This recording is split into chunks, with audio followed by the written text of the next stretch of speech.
later, we saw that a statement was issued by FIFA to Indian Federation, and they said that we are first warning you, and then they have suspended all the activities that are happening and are to happen in India, which is the Under-17 Women's World Cup. This is one aspect of it. The second aspect is we've spoken to sources within the committee of administrators that has released a statement about how they are shocked with the actions of FIFA despite doing everything FIFA said. A third news that we've also gathered as we are speaking right now, Niranjan, is that the COA, extremely upset with the turn of events, has also said we are disappointed by all that has happened and we don't know why All India Football Federation has been suspended until further notice. They say we are surprised at the FIFA decision after extensive meetings and decisions were held. The Apex Court will also be hearing the contempt petition by Committee of Administrators, former AIFF President Praful Patel and the office bearers of 7 other state associations. In its previous order on the 3rd of August, the Supreme Court heard a plea by AIFF challenging the Delhi High Court order where it had called for polls to be held under the draft constitution.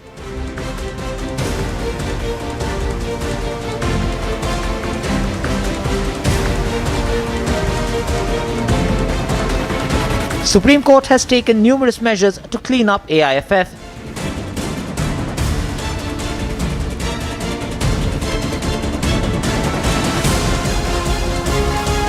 FIFA has been citing undue influence as a reason to ban the Indian football governing body. The ban will have tremendous implications as India, which was scheduled to hold the Under-17 FIFA World Cup from the 11th to the 30th of October, now loses all its rights to host any tournaments. Now, all eyes are on the Supreme Court to see how the matter will progress. Bureau Report, Republic TV.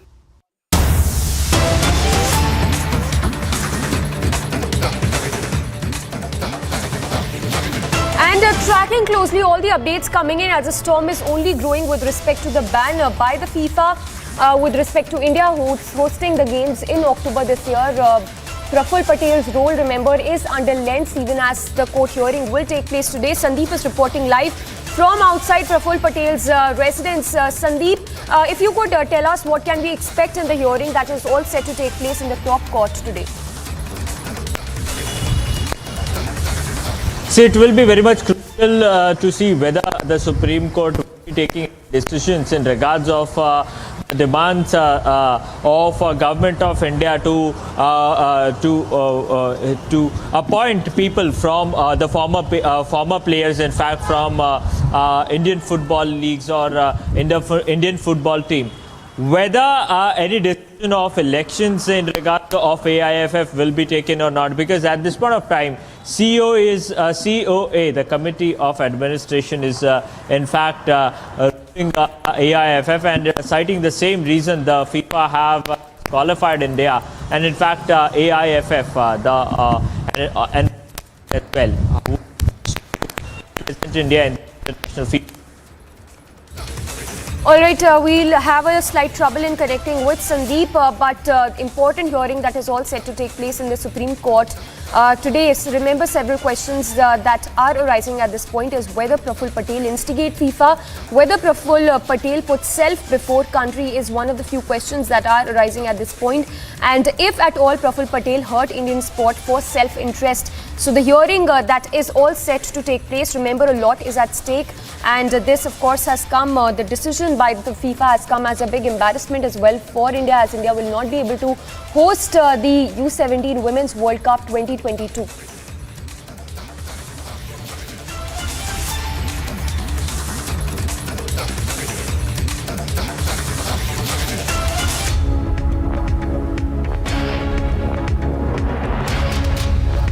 Well, on to more news coming in. This one after a brutal incident of a 9-year-old Dalit boy succumbing to his injuries after being thrashed by his school teacher. There's a massive uproar against the state Congress party led by Chief Minister Ashok Gehlot in the state of Rajasthan.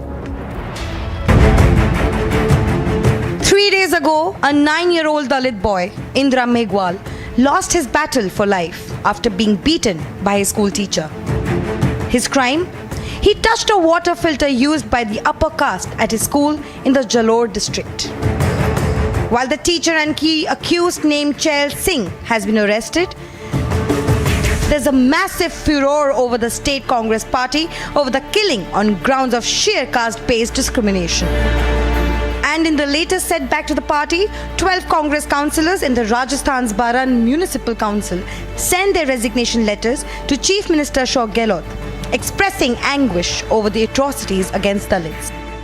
Trouble mounting for Ashok Gehlot in Rajasthan, again with many of his own leaders questioning the government on the issue of law and order. We have seen how one MLA has resigned and another has questioned the leadership of Ashok Gehlot as Chief Minister of Rajasthan post the Jalore incident in which a student lost his life after a teacher manhandled him. And since he belonged to the Dalit community, there is anger and rage among the Dalits. The mass resignation also came as an extended support to MLA Panachand Meghwal, who resigned on Monday. Meanwhile, even Congress leader Sachin Pilot visited the family of the boy and called for zero tolerance to such incidents. He also called for immediate action over the family's allegation that the police subjected them to lathi charge the night they performed the last rites of the young child, naming the SDM and Deputy SM. और खासकर ये समाज जो आज पिछड़ा है, दलित है, हर मायने से दबाव में है और यहाँ पर भी अभी भी इन्होंने चिंता जाहिर करी है मुझे कि इनको अपनी व्यक्तिगत सुरक्षा के सरकार के काफ़ी मंत्री यहाँ पर आए हैं, आश्वासन भी दिया है। मुझे पूरा विश्वास है कि पुलिस और प्रशासन इनकी जानमाल की सुरक्षा रखेगा। Apex child rights body NCPCR also sought strict action by the Rajasthan's government against the perpetrators of the heinous killing of the innocent. And while the government is in the process of terminating the affiliation of the private school, the state Congress party still remains under flake over the incident. बहुत अच्छा है, बहुत जल्दी कर देना चाहिए था, लेकिन संदेश जाना चाहिए कि इस प्रकार कोई दलित समाज का नौजवान अगर कहीं मूंछ रखता है उसको मार दिया जाएगा, जैसा पाली जिले में हुआ। कोई दलित बच्चा है, उसकी अगर पिटाई होगी, उसकी जान चली जाएगी। इस प्रकार की व्यवस्थाओं को हम एक्सेप्ट नहीं कर सकते हैं, इसको बदलना पड़ेगा। While the investigation is underway, the state is shocked to witness the death of a 9-year-old for being a Dalit after the nation celebrated 75 years of independence. Bureau Report, Republic TV. Meanwhile, a fresh wave of protests have broken out in JNK over yet another targeted killing to have happened in JNK, making it the fourth such murder in last 3 months alone. Kashmiri Hindus, meanwhile, are demanding an all-out action. From the protests in Srinagar to the road roko protest in Budgam, there is palpable anger in the Kashmir Valley over the killing of yet another Pandit.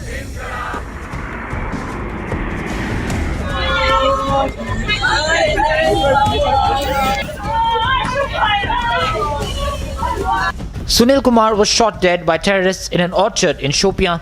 His brother was also fired upon and he's still battling for his life. The terrorists of Al-Badr carried target killing, and this time they targeted the Kashmiri Pandit brothers who were working here in this orchard at this spot when they fired upon these Pandit brothers from a close range. And what we found, what the terrorists left, they left the bullet cartridge, and as per the police sources, this weapon, the weapon that has been used by the terrorists is AK-47. Not just in the Kashmir Valley, but protests also broke out in Jammu over the latest incident of targeted killing. Sir बस मांग तो हमारी पहले दिन से यही है कि हमारे लिए गवर्नमेंट जो है ट्रांसफ़र पॉलिसी बनाए, और जिस समय जो वहाँ हालात इस समय बने हुए हैं कि टारगेट किलिंग हो रही है, क्योंकि टारगेट किलिंग ये तो किसी से छुपी नहीं है, आए दिन वहाँ पर किलिंग हो रही है। ये हम नहीं कह सकते हैं कि बीच में हालात ठीक हो गए थे। This is the fourth incident of targeted killings in the last 3 months alone. The minorities in the Kashmir Valley are demanding action. They say it's now or never. The incidents of targeted killing in Kashmir are refusing to die down. This time, it's two brothers who were targeted in Chotipura village of Shopia in South Kashmir. Sunil, the elder one, passing away even as Pintu, the younger one, is struggling for his life. in a hospital in Anantnag. What is important is that despite all the claims that a clampdown is happening on these episodes, these keep happening with regularity. In the month of May, it was Rahul Bhatt, and before that, 2 teachers in a school in Srinagar. The government believes that their crackdown on terror is yielding results, and that these episodes indicate towards an element of frustration building up among the terrorists and their Pakistan backers. हाँ, हम तो चाहते थे, मैं तो पहले भी बोलती आ रही हूँ किसी और के साथ होना नहीं चाहिए, मगर वो कर रहे हैं, तो इसके लिए तो ज़रूर कुछ होना पड़ेगा अब, क्योंकि कल से ये दूसरी की तीसरी वारदात है, तो इसके लिए तो ज़रूर सोचना पड़ेगा अब गवर्नमेंट को. The targeted killing of another Kashmiri Pandit has sparked a fresh wave of protests across the Union Territory, with more protests set to take place today. But with the spate of targeted killings in the valley, it's clear that it is time for all-out action against terror. Bureau Report, Republic TV.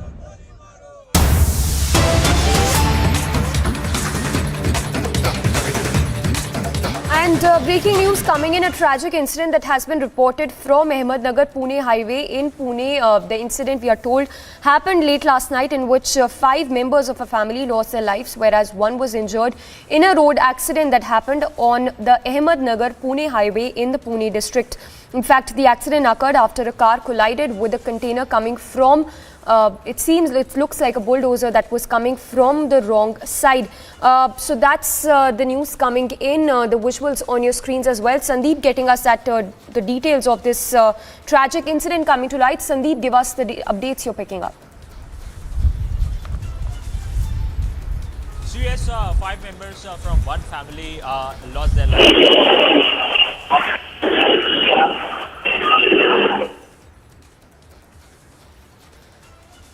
So, in fact, the visuals on your screens as well of the tragic incident that happened on the Ahmednagar Pune highway in Pune late last night. 5 members of a family, we are told, lost their lives, whereas 1 person is injured and getting treated. So, the road accident that has been reported from Pune late last night, and this incident happened after a car collided with a bulldozer. So that's the update coming in, this news coming in from Ahmednagar Pune highway in Pune late last night, where a car, we are told, collided with a bulldozer that was allegedly coming from the wrong side. The container, in fact, we are told that the driver of this particular vehicle is absconding.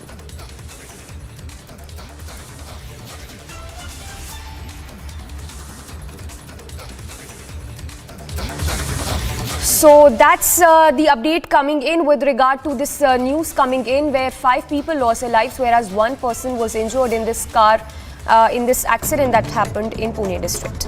And a quick roundup of news in brief. Congress has appointed Ghulam Nabi Azad loyalist Vicar Rasool Wani as the party's president in J&K. This after Ghulam Mir Azad tendered his resignation last month.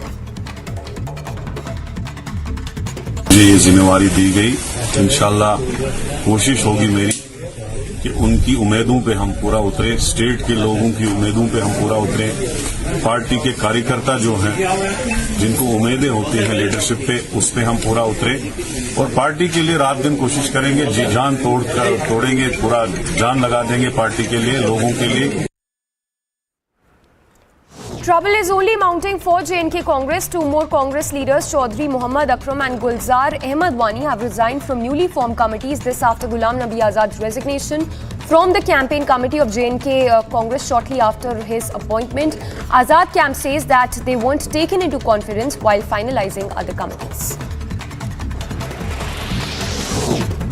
As part of massive manhunt launched for the killers of Kashmiri Pandit Sunil Kumar, hideout of an active terrorist Adil Wani has now been busted by the State Forest Service officers in Shopian.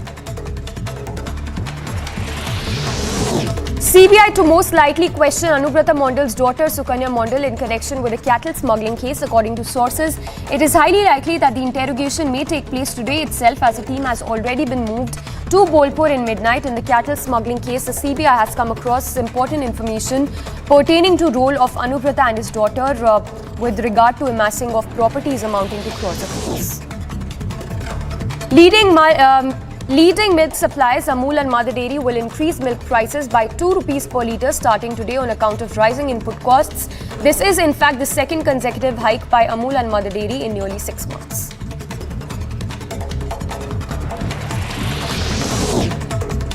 In Odisha's Bhadrak district, normal life of people has now come to a standstill as floodwater from Baitarani river has inundated several residential areas. The DM of the area was quoted as saying that 3 blocks in Bhadrak district have been affected due to floodwaters. Meanwhile, 80,000 to 90,000 people have been affected in this area. 3 block में अभी partly कुछ पंचायत में बाढ़ का स्थिति है। हमारा Dhamnagar block, Bhandari पोखरी block एवं चांदबाली ब्लॉक, तो उस हिसाब से प्रशासन की तरफ से सारे स्टेप्स लिए गए हैं कि जहां पे बोट डिप्लॉयमेंट हो, साइक्लोन जो शेल्टर सेफ शेल्टर आइडेंटिफिकेशन हो, ये सारा चीज़ें किया गया है। हमारे फील्ड फंक्शनरीज सारे जीपी जो कट ऑफ हुए हैं वहाँ पे है। कॉन्स्टेंटली हम पीआरआई मेंबर्स के टच में भी है। अराउंड हम बोल सकते हैं कि 80,000 टू 90,000 लोग अफेक्ट हुए हैं जितना वो जीपीज में रहते हैं, बट अभी तक पूरा स्मूथ सारी चीज़ें कैसे रहते हैं उसका प्रशासन इंश्योर कर रहा है।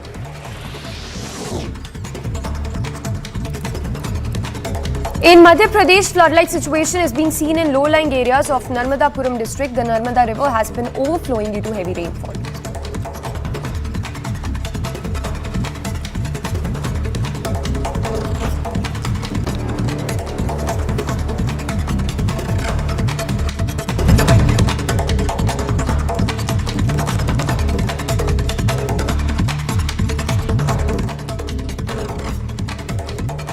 Now let's take a look at the situation in Karnataka's Shivamoga and the political mudslinging over Savarkar. Tipu clashes. Here's a report. Take a look. Karnataka is on the boil after a youth was stabbed following clashes in Shivamoga. And the reason was because of a mega face-off over Veer Savarkar's portrait being erected, resulting in communal clashes, Tipu Sultan's poster replacing it and Section 144 being imposed in the area. After violent clashes in Shivamoga, Veer Savarkar's poster was torn by a group of people in Tumakuru city yesterday, with fears of similar situations panning out in other parts of Karnataka as well. While the police are trying to quell tensions, elsewhere it was nothing but political mudslinging. While Congress leader DK Shivakumar warned of a worsening situation earlier, police ಅವರಿದ್ರೂ ಕೂಡ ಅದನ್ನ ಅರ್ಧಾಕಿ ಹೋಗಿದ್ದಾರೆ. So police ಅವರ ಹತ್ರ ಮಾತಾಡಿದ್ದೇನೆ, ಕಾನೂನು ರೀತಿ ಕ್ರಮ ಕೈಗೊಳ್ತೀವಿ ಅಂತ ಹೇಳಿದ್ದಾರೆ. ಕೂಡಲೇ ಯಾರು ಅಂತ ನಮ್ಗೆ ಗೊತ್ತಿದೆ, ಯಾರು ಮಾಡಿದ್ದಾರೆ ಅಂತ ಕೂಡ ಎಲ್ಲ ಗೊತ್ತಿದೆ, ನಮಗೆ ವಿಡಿಯೋಲೆಲ್ಲ ಕೂಡ ಇದ್ದಾರೆ. ಕೂಡಲೇ ಕ್ರಮ ಕೈಗೊಳ್ಳಬೇಕು, ಇಲ್ಲ ಅಂತಂದ್ರೆ ಪರಿಸ್ಥಿತಿ ಬೇರೆ ಬೇರೆ ತರ ಆಗ್ಲಿಕ್ಕೆ ಅವಕಾಶಗಳಿದೆ. It did not take the Congress seconds to politicize the situation, with Siddaramaya's logic being why was Veer Savarkar's portrait being installed in a Muslim-dominated area in the first place.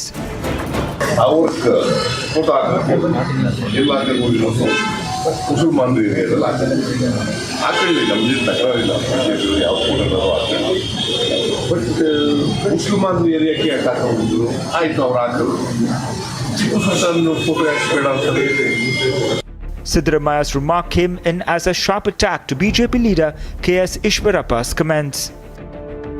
ये मुसलमान लोगों में कौन सीनियर्स है, उसको मैं request कर रहा हूँ, आपका यूथ राष्ट्रद्रोही काम वो कौन कर रहा है, उनके ऊपर आप उनको क्या बोलना बोलो, नहीं तो ये हिंदू समाज है और पुलिस डिपार्टमेंट है, उनको क्या हम सिखाना है, हम सीखेंगे, सिखाना है. In the past as well, the Congress has tried to paint Savarkar in poor light.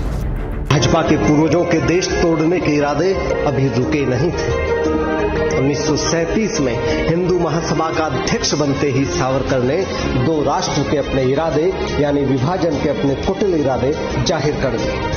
उधर जिन्ना और मुस्लिम लीग तो हिंदुस्तान को तोड़ने की ताक में थे ही, और उनके विभाजन के सिद्धांत को सावरकर, श्यामा प्रसाद मुखर्जी जैसे भाजपा के पूर्वजों का पुरजोर समर्थन भी मिल रहा था. वीर सावरकर जी का जो योगदान रहा है भारत की स्वतंत्रता मूवमेंट में, वो कोई भी नकार नहीं सकता है। इंदिरा गांधी जी ने भी जब प्रधानमंत्री थी, उन्होंने उनका पोस्टल स्टैम्प जारी किया था, उन्होंने उनके ऊपर एक फिल्म बनाई थी और उनका पार्लियामेंट में एक बहुत ही बड़ी पोर्ट्रेट भी लगी हुई है। तो मैं मानती हूँ कि हर जन का योगदान होना चाहिए। किसी को बड़ा दिखाने में और किसी को छोटा दिखाने में जो आजकल काम हो रहा है, उससे हमें बचना चाहिए।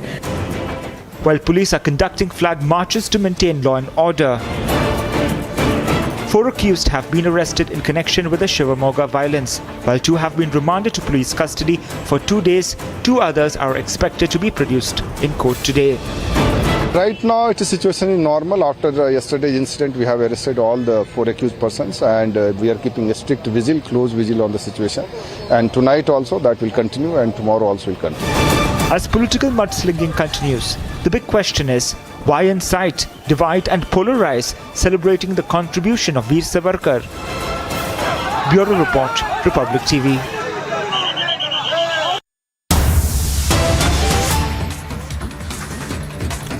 And more breaking updates coming in from Karnataka over the Savarkar versus Tipu Sultan face-off. Congress in Udupi district now has requested the police and district administration to remove Savarkar's posters installed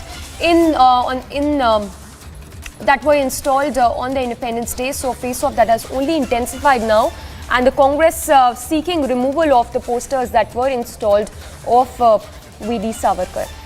So the big face-off that has erupted over Savarkar versus Tipu Sultan. Remember, there were violent clashes as well that were reported in Shivamoga. Piyush, they're reporting live from Shivamoga. Piyush, if you could give us more details. Congress now are demanding a removal of posters of Savarkar.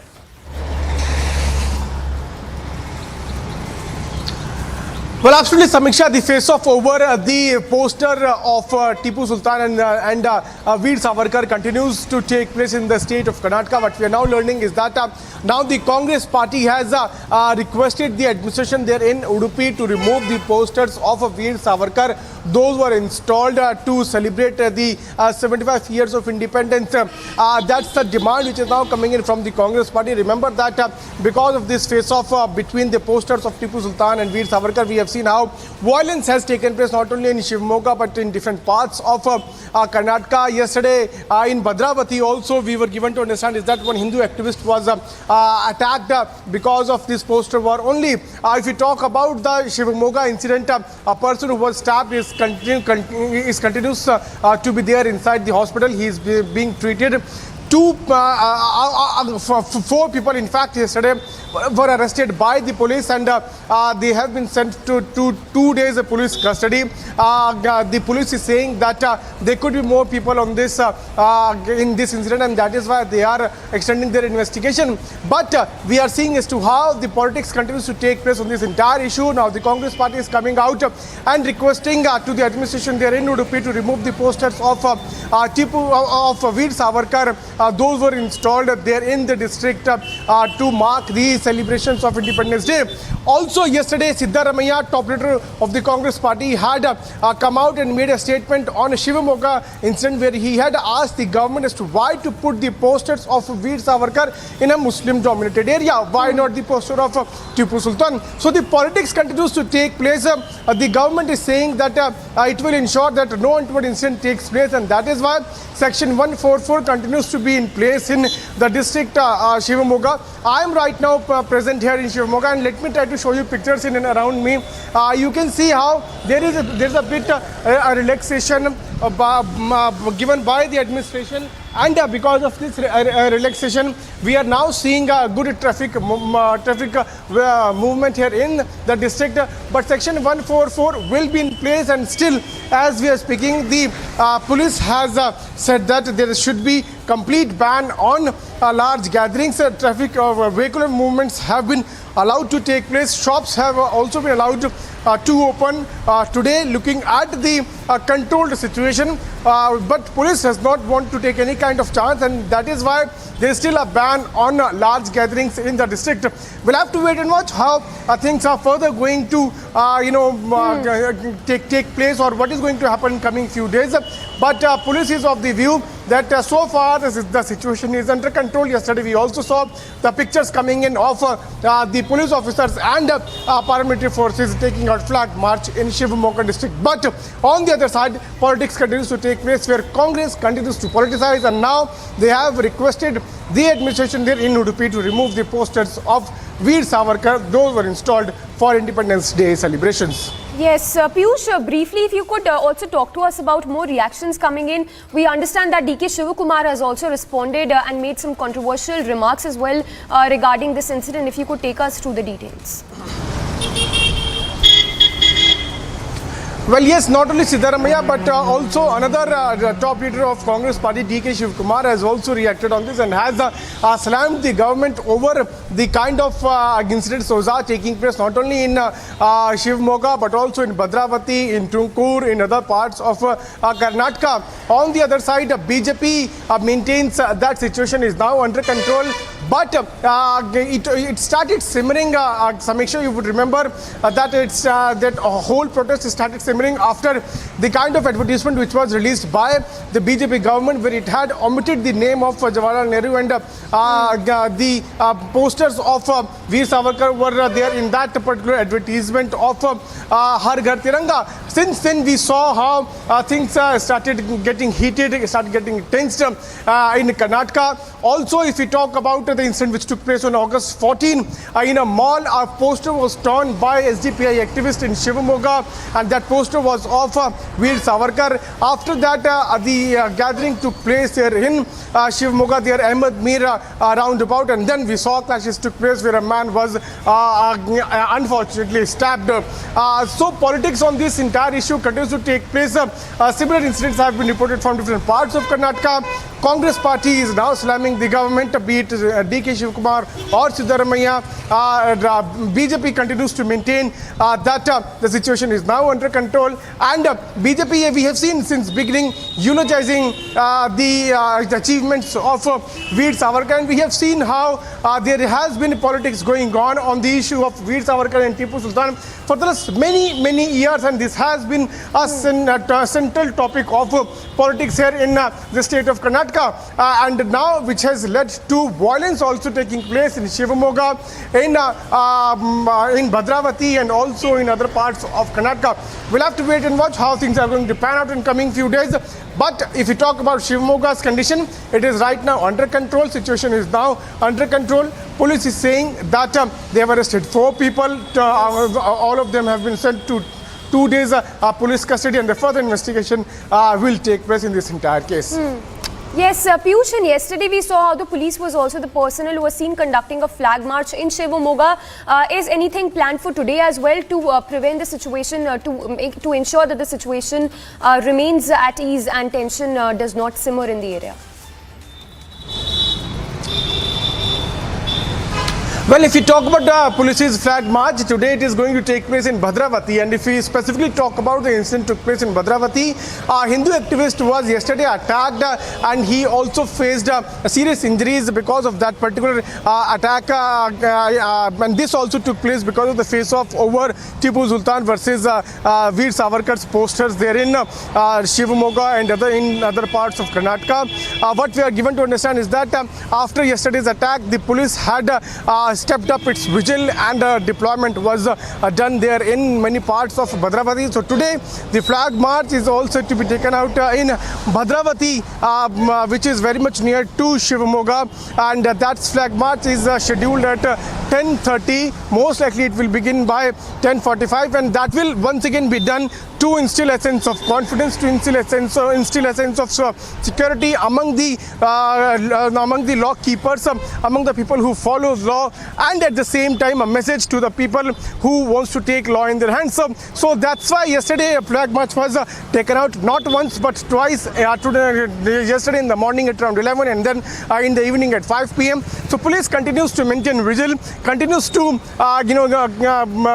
tell to people to remain inside their house. Across to Gaurav Bhatia of the BJP spokesperson Gaurav Bhatia, who's joining us on the phone line. Mr. Bhatia, when we talk about the situation in Karnataka, well, disruption of normal life to be sure. However, we see that right now the government and the police and authorities seem to be in full control. How do you look at the way the entire situation erupted there? It's a revelation that is shocking for the reason it seems that Congress party and its workers have a very sinister design for the country and the state of Karnataka. They are disrespecting national heroes.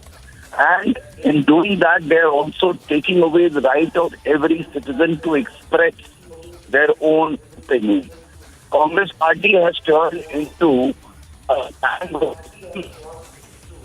threatening other people, and they break law with impunity. I think this is the Congress party. This will not be tolerated. And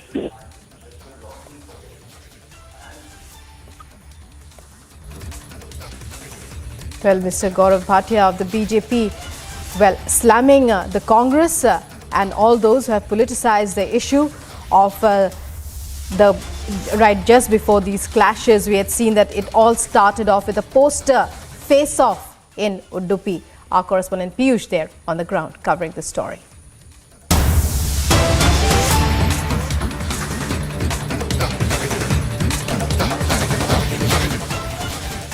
And a fresh update on freebie face-off politics.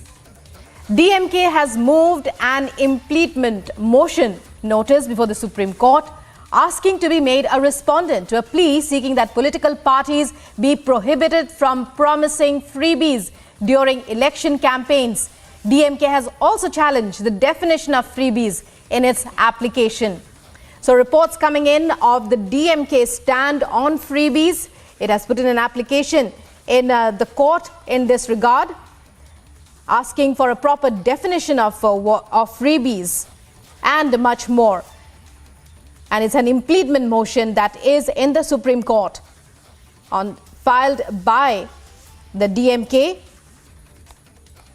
seeking a definition of what freebies means.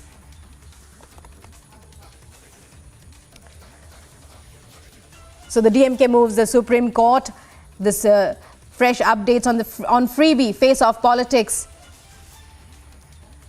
The DMK has moved an impleachment motion notice before the Supreme Court. Varshini to tell us all about it. Varshini, what can you tell us about the DMK moving the Supreme Court now? Give us the details of the impleachment motion that it has presented.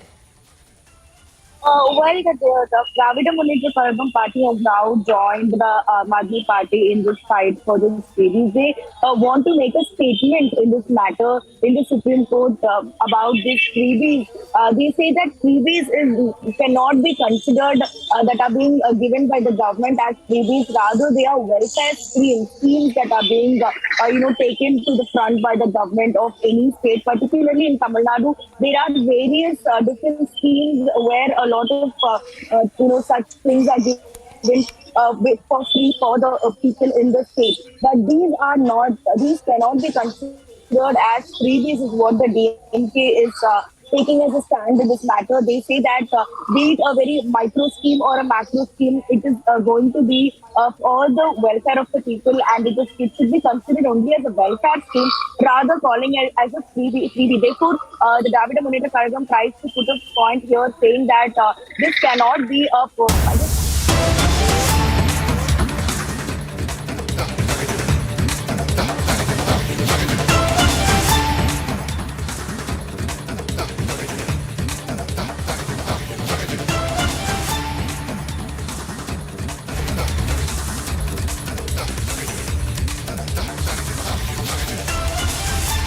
And breaking news, our correspondent Piyush, who's in the Shivamoga area in Karnataka, has a fresh update for us in the poster face-off there.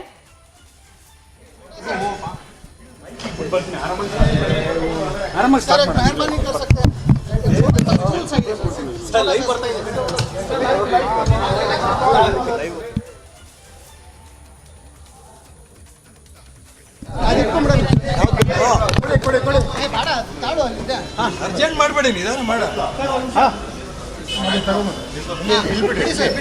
ತುಂಬಾ height ಆಯ್ತು ಇದು ಇಲ್ಲ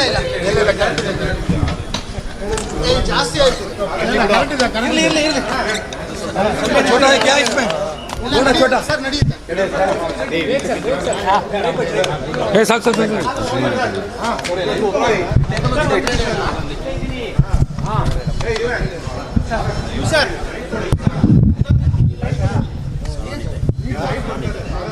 start ಮಾಡೋದಾ?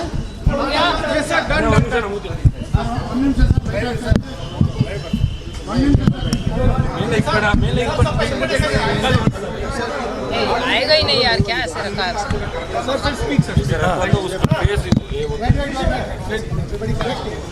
अरे आराम से आराम से।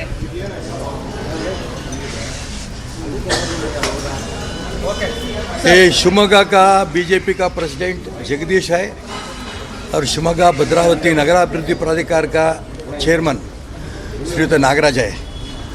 क्या चाहिए आपको, बोलो सर। जो भी हुआ है यहाँ पे, इसको लेकर प्रेजेंट सिचुएशन क्या है सर? आप लोकल एमएलए हैं, यहाँ का सिचुएशन क्या लग रहा है? यहाँ का सिचुएशन अभी तो सरकार और पुलिस अधिकारियों ने शांत करने के लिए अभी यशस्वी तो हो गया है। ये हम सबको अभी खुशी है।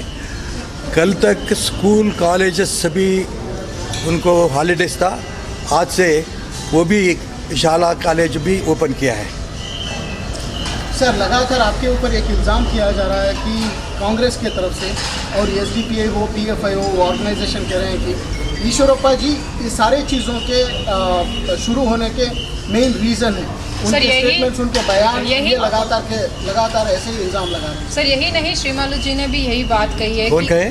बहुत सारे वीएचपी ने भी यही बात कही है मैंगलोर में कि अगर पीएफआई और सीएफआई को अगर बैन कर दिया जाएगा तो हम बीजेपी का सपोर्ट करेंगे, अगर नहीं हुआ तो फिर हम उनका सपोर्ट करेंगे। देखो, हिंदुत्व वाले इस देश को नरेंद्र मोदी जी और हिंदुत्व दोनों को रक्षा करने के लिए बीजेपी ही चाहिए, सबको ही मालूम है।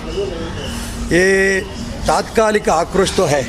हमारा सरकार कर्नाटक में भी है, हमारा सरकार केंद्र में मोदी सरकार भी है। ऐसा हुआ तो भी 2 हमारा कार्यकर्ताओं का हत्या हो गया है, इसलिए आक्रोश तो मुझे भी है, आक्रोश भी है। उसी तरफ पे हम सबको पेन भी है। हमारा 2 कार्यकर्ताओं को हम तो उसको वो मारने के लिए वो तो मर गया, लेकिन उसको कौन रीज़न है, इसके कारण कौन है? ये कारण तो बहुत इम्पॉर्टेंट है। केवल शिवमोगा ने नहीं, साउथ केंद्र नहीं, सारे स्टेट्स नहीं, सारे देश में ये एंटी नेशनलिस्ट पीएफआई हो, एसडीपीआई हो, उनको सपोर्ट तो मैं डायरेक्टली अटैक करना चाहता हूँ। कांग्रेस ही उनको सपोर्ट कर रहा है, क्योंकि फॉर एग्जांपल शिवमोगा के एसडीपीआई वर्कर है, वो अभी तो वो जेल में है। उनका पत्नी कांग्रेस महानगर पालिका का कारपोरेटर है। वो आकर इधर सभी महात्मा लोगों का, महापुरुष लोगों का उधर फोटोस था। वो आकर सिर्फ सावरकर जी का फोटो काट कर दिया पहले, बाद में उसके साथ साथ वल्लभ भाई पटेल जी का और दूसरा हमारा महापुरुष का काट कर दिया। इसको भी सभी भारतीय जनता पार्टी का हमारा कार्यकर्ता, हमारे अध्यक्ष जगदीश के नेतृत्व में उधर प्रोटेस्ट किया। काम से हम प्रोटेस्ट किया, बहुत शांत से हम प्रोटेस्ट किया। कौन ये काम किया है? सावरकर को अपमान किया है। क्रांतिवीर सावरकर है, स्वतंत्र होराटगार है, उनका फोटो कौन ख़त्म किया है? उनको इमीडिएटली तुरंत उनको अरेस्ट करना है, उनके ऊपर एक्शन लेना है, हमारा डिमांड था। हमारा अध्यक्ष के नेतृत्व में सभी हमारा कार्यकर्ता उधर बैठा था। बाद में विथिन 24 आवर्स स्टेट गवर्नमेंट और पुलिस ऑफिशियल्स वो कल्प्रिट को अरेस्ट किया है, वो तो अभी जेल में है। लेकिन आपके ऊपर जो इल्जाम लग रहा है सर, एक तो हमको भी पूछना। मैं क्या बोलना चाहता हूं, मैं बोलने के बाद सबको मैं प्रश्न पूछने के लिए मौका देंगे। Sir, Congress is now first बाद में सारे देश में कैसा आज़ादी का स्वतंत्र महोत्सव 75th का एनिवर्सरी हुआ है, घर घर पर तिरंगा, हमारा नेता प्रधानमंत्री नरेंद्र मोदी जी क्या कॉल किया था सारे देश को। शिवमोगा में बहुत सभी दुकान में, सभी घर में, सभी संस्थाओं के ऊपर नेशनल तिरंगा फ्लैग फहराया। इसी समय में बाद एक बहुत बड़ा एक प्रोग्राम भी हो गया, स्टेट गवर्नमेंट का प्रोग्राम भी हो गया, इंडिपेंडेंस डे का प्रोग्राम। और भारतीय जनता पार्टी में सर्कल में आप सबको मालूम है स्वतंत्र होराटगार है टी सीनप्प शेट्टी, वो सर्कल में हमारा भी बहुत बड़ा प्रोग्राम हो गया और इंडिपेंडेंस डे का। उसमें राज्य महिला मोर्चा का प्रेसिडेंट श्रीमती गीता विवेकानंद भी आया था, स्टेट सेक्रेटरी विनय बिद्री भी आया था। बहुत बड़ा प्रोग्राम हो गया। प्रोग्राम होने के बाद हम सभी घर को गया, लेकिन बाद में हमें इंफॉर्मेशन मिला वो सर्कल में स्वातंत्र वीर सावरकर का फोटो राष्ट्रद्रोहियों ने उनको वो फोटो को निकल गया है। ये बात सभी शहर में बहुत आश्चर्य से आक्रोश आ गया। आक्रोश आने के बाद सारे लोग ने शांत से ही उसको भी प्रोटेस्ट किया। पुलिस वाले दोनों को भी इधर उधर भेजा, सबको भी, मुसलमान लोगों को भी भेजा और हिंदू कार्यकर्ताओं को भेजा। बाद में शिवमोगा के ये कोने में उनका दुकान क्लोज कर 2 वर्कर्स वापस घर जाता था। उसमें एक प्रेम सिंह और दूसरा है शरवणा तो बचकर भाग गया, लेकिन प्रेम सिंह को एक मुसलमान गुंडा ने उनको चाकू डाल दिया। वो अभी हॉस्पिटल में है, वो जीवन मरण में है। वो क्या होता है हम सभी मालूम नहीं, लेकिन ये सभी प्रोटेस्ट करने के लिए भारतीय जनता पार्टी पीसफुल से हम शिवमोगा कंट्रोल करने के काम क्या कर रहा है, सब हम कर रहा है। आज तक अभी तक हम किसी के ऊपर वो मारने के लिए कोशिश भी नहीं किया, क्योंकि state government, police department, home department सभी अच्छे काम किया। लेकिन वो कौन आदमी अभी पेशेंट हॉस्पिटल में है, उसको कौन वो चाकू डाला है, उनको ढूंढने के लिए पुलिस डिपार्टमेंट बहुत कोशिश किया। उसमें सुबह 3:30 एक मर्डरर वो गुंडा भागने की कोशिश करने के समय में पुलिस वाले उनको फायरिंग किया है, उनको पाँव में वो पड़ा है। वो भी अभी हॉस्पिटल में है, वो भी मुसलमान गुंडा है। मैं इसलिए राज्य के मुख्यमंत्री बसवराज बोम्माई जी को और गृह मंत्री आर्गा ज्ञानेंद्र को मैं अभिनंदन करना चाहता हूं, क्योंकि शिवमोगा में पीस करने के लिए सभी हिंदू लोगों ने सपोर्ट कर रहा है। लेकिन मुसलमान गुंडा ने, मैं सभी मुसलमानों को गुंडा ऐसा नहीं बोलूँगा, क्योंकि हमारा मोदी, हमारा नेशनल प्राइम मिनिस्टर बोल रहा है हिंदू मुस्लिम क्रिश्चियन भाई भाई जैसा आप जीवन करना है।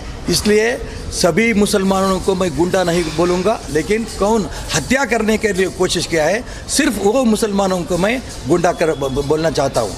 उनको भी अभी अरेस्ट किया है। इसलिए मैं ज्ञानेंद्र, हमारा होम मिनिस्टर और हमारा चीफ मिनिस्टर बसवराज बोम्माई को भी मैं अभी अभिनंदन करना चाहता हूँ। नेक्स्ट डे भद्रावती में एक आदमी, हिंदू आदमी, वो जाने के समय में अगेन 4-5 दिन के पहले जेल से वापस आया था एक आदमी मुसलमान गुंडा, वो इनको मारने के लिए कोशिश किया है। ये सभी चीज़ आप देखो, किसी समय में भी हिंदू लोगों ने मुसलमान लोगों में अटैक नहीं किया है। शांति प्रिय से कौन ये ऐसा गुंडागर्दी कर रहा है, उनके ऊपर एक्शन के लेने के लिए चीफ मिनिस्टर को और होम मिनिस्टर को हम डिमांड तो कर रहा है। लेकिन ये गुंडा लोगों ने सारे स्टेट में, सारे डिस्ट्रिक्ट में, शिवमोगा भद्रावती में ऐसा ही कर रहा है। इसलिए उनके ऊपर क्या एक्शन ले लेना, सभी बोल रहा है पीएफआई और एसडीपीआई आपका सरकार ये है, उसको बैन नहीं कर रहा है, सभी बोल रहे हैं।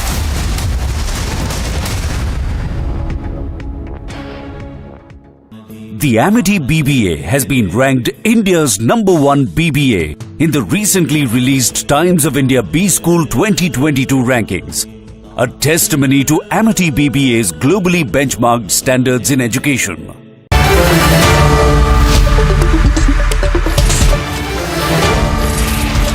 Ladies and gentlemen, good evening and welcome. Today there has been a national embarrassment completely avoidable. The All India Football Federation has been suspended by FIFA. What this means is that India's football community, India's players, our football stars, our aspirants, our future talent, they've all been excluded as members of the global football body. And this has been completely unnecessary. And that is not all, ladies and gentlemen. The Under-17 Women's World Cup football tournament, which was due to happen in India in October, has been called off. It will still happen, but presumably it will not happen in India because India has been stripped of the rights to host the Under-17 Women's World Cup. And why is this happening, viewers? There are allegations today that this has happened because Praful Patel has instigated it. There is one group which is saying that once Praful Patel finished his term and had to go as president of the All India Football Federation, he remains a member of FIFA. And as a FIFA member, he instigated FIFA after giving up his post as head of the All India Football Federation. And as a result of all the infighting, ladies and gentlemen, as a result of all the infighting, the sum total of all of this is that Indian football has, at least as of tonight, as of this minute, been removed as a member of the Global Football Federation. And more importantly, ladies and gentlemen, that the Under-17 Women's World Cup, which carried the guarantee, the sovereign guarantee of the Prime Minister of India, that India is being stopped from hosting the Women's World Cup in October this year. This is reprehensible. This is what happens. Ladies and gentlemen, when a politician puts himself first. Our athletes today are doing well globally because they are being allowed to do so. Our footballers also can be world beaters, but not in these circumstances. Not in these circumstances. Viewers, think about the consequences. The Under-17 Women's World Cup, as I just told you, carried the guarantee of the Prime Minister of India. And tonight, therefore, all those involved must reflect on the consequences of their actions. And we must think tonight, how long should politicians be heading football bodies, sports bodies anyway? Is that what is required? Do they put their personal ambition above national interest? And that is why tonight I am asking viewers, what is bigger? National interest or personal? वो हम कितना भी लोगों को हत्या किए तो भी ये हिंदुत्व वाले चुपचाप बैठता है। इसको कांग्रेस वाला सपोर्ट कर रहा है। कैसा सपोर्ट कर रहा है? सिद्धरामैया जी बोल रहा है, क्या बोल रहा है? हमारे ऊपर वो आपादन बोल रहा है ईश्वरप्पा। क्यों बोला? वो अभी वो गुंडा सावरकर का, वीर सावरकर का फोटो काट किया है ना, वो भी जेल में है ना, वो कौन है? उनका वाइफ भी कांग्रेस कारपोरेटर है, कांग्रेस कारपोरेटर है। उनको कौन सीट दिया है? यही कांग्रेस वाले ना। बोलकर ये राष्ट्रद्रोही काम मत करो। क्यों अभी तक नहीं बोला है? सिद्धरामैया हो, डीके शिवकुमार हो, ये एक बात भी नहीं कर रहा है। ये मुसलमान गुंडा वो क्या काम कर रहा है, उसके ऊपर आप आक्रमण करो, उसके ऊपर एक्शन ले लो। बोला है क्या? क्यों नहीं बोला है कांग्रेस लीडर्स? बीजेपी वाला बोल रहा है वो झूठ है, ऐसा बोल रहा है।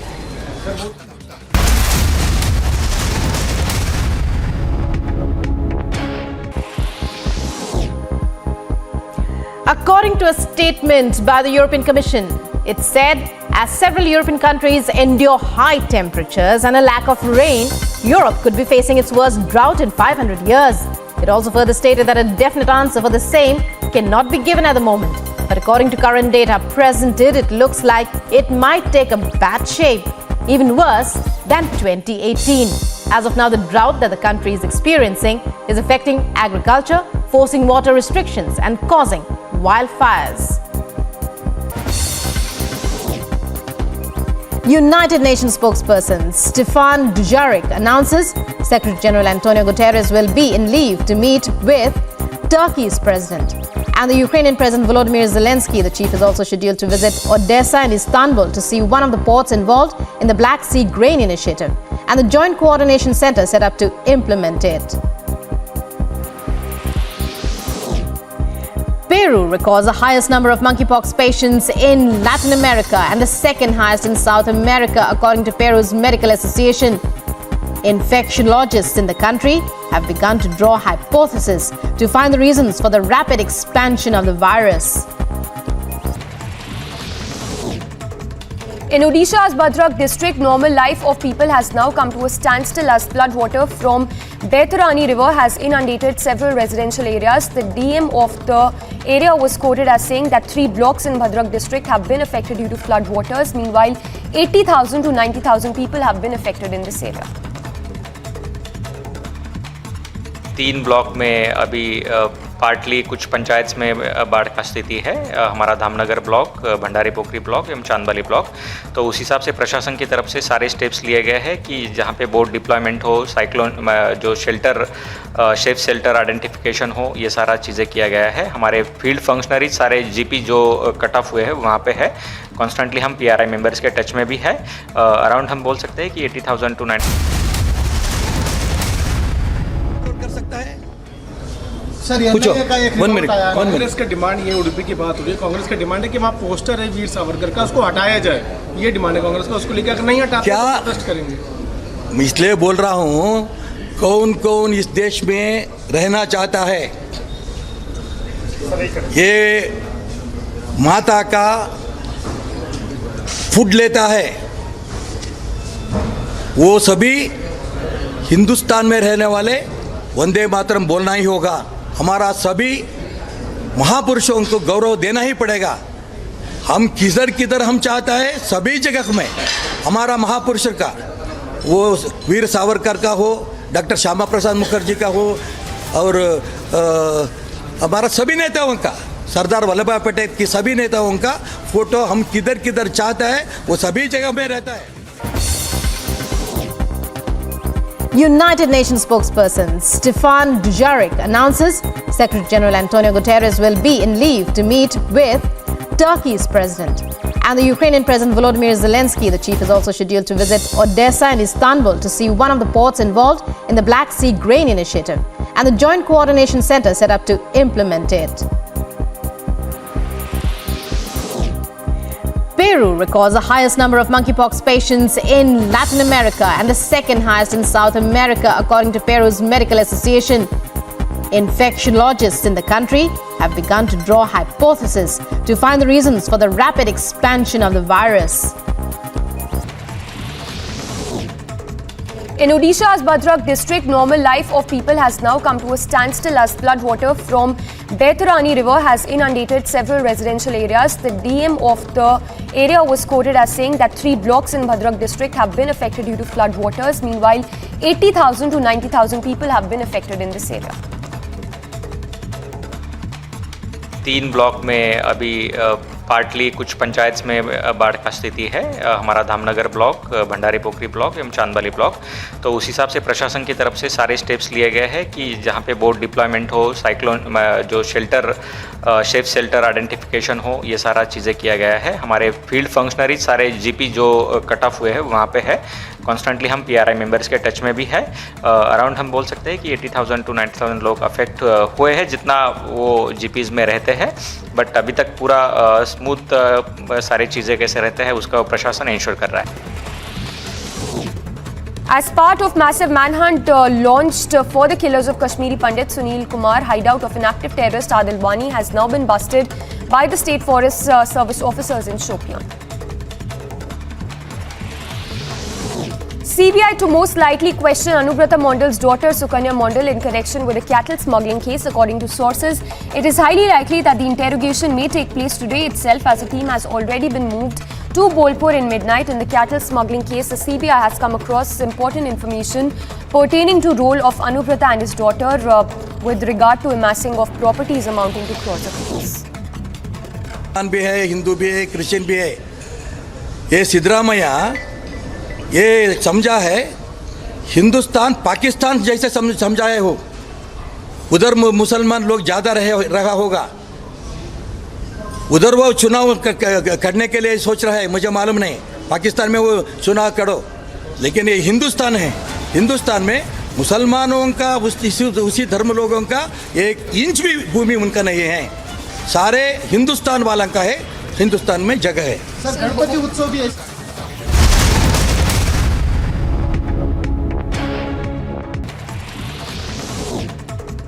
In Odisha's Bhadrak district, normal life of people has now come to a standstill as floodwater from Baitarani river has inundated several residential areas. The DM of the area was quoted as saying that 3 blocks in Bhadrak district have been affected due to floodwaters. Meanwhile, 80,000 to 90,000 people have been affected in this area. 3 block में अभी partly कुछ पंचायत में बाढ़ का स्थिति है। हमारा Dhamnagar block, Bhandari पोखरी block एवं चांदबाली ब्लॉक, तो उस हिसाब से प्रशासन की तरफ से सारे स्टेप्स लिए गए हैं कि जहाँ पे बोट डिप्लॉयमेंट हो, साइक्लोन जो शेल्टर सेफ शेल्टर आइडेंटिफिकेशन हो, ये सारा चीज़ें किया गया है। हमारे फील्ड फंक्शनरीज सारे जीपी जो कट ऑफ हुए हैं वहाँ पे है। कॉन्स्टेंटली हम पीआरआई मेंबर्स के टच में भी है। अराउंड हम बोल सकते हैं कि 80,000 टू 90,000 लोग अफेक्ट हुए हैं जितना वो जीपीज में रहते हैं, बट अभी तक पूरा स्मूथ सारी चीज़ें कैसे रहते हैं उसका प्रशासन इंश्योर कर रहा है। As part of massive manhunt launched for the killers of Kashmiri Pandit Sunil Kumar, hideout of an active terrorist Adil Wani has now been busted by the State Forest Service officers in Shopian. CBI to most likely question Anubrata Mondal's daughter Sukanya Mondal in connection with a cattle smuggling case. According to sources, it is highly likely that the interrogation may take place today itself, as a team has already been moved to Bolpur in midnight. In the cattle smuggling case, the CBI has come across important information pertaining to role of Anubrata and his daughter with regard to amassing of properties amounting to crores of rupees. Leading milk suppliers Amul and Mother Dairy will increase milk prices by 2 rupees per litre starting today on account of rising input costs. This is in fact the second consecutive hike by Amul and Mother Dairy in nearly 6 months. In other international stories, Ukrainian President Volodymyr Zelensky accuses Russia of nuclear blackmail, calls for new sanctions to be imposed in response to it. Further, Zelensky warns the presence of Russian forces around Europe's largest nuclear power plant threatens Europe and beyond.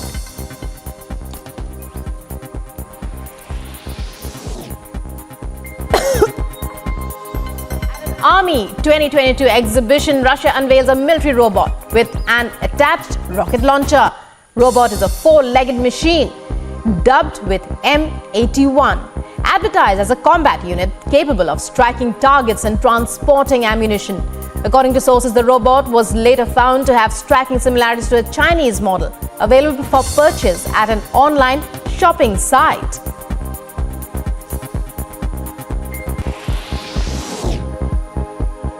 According to a statement,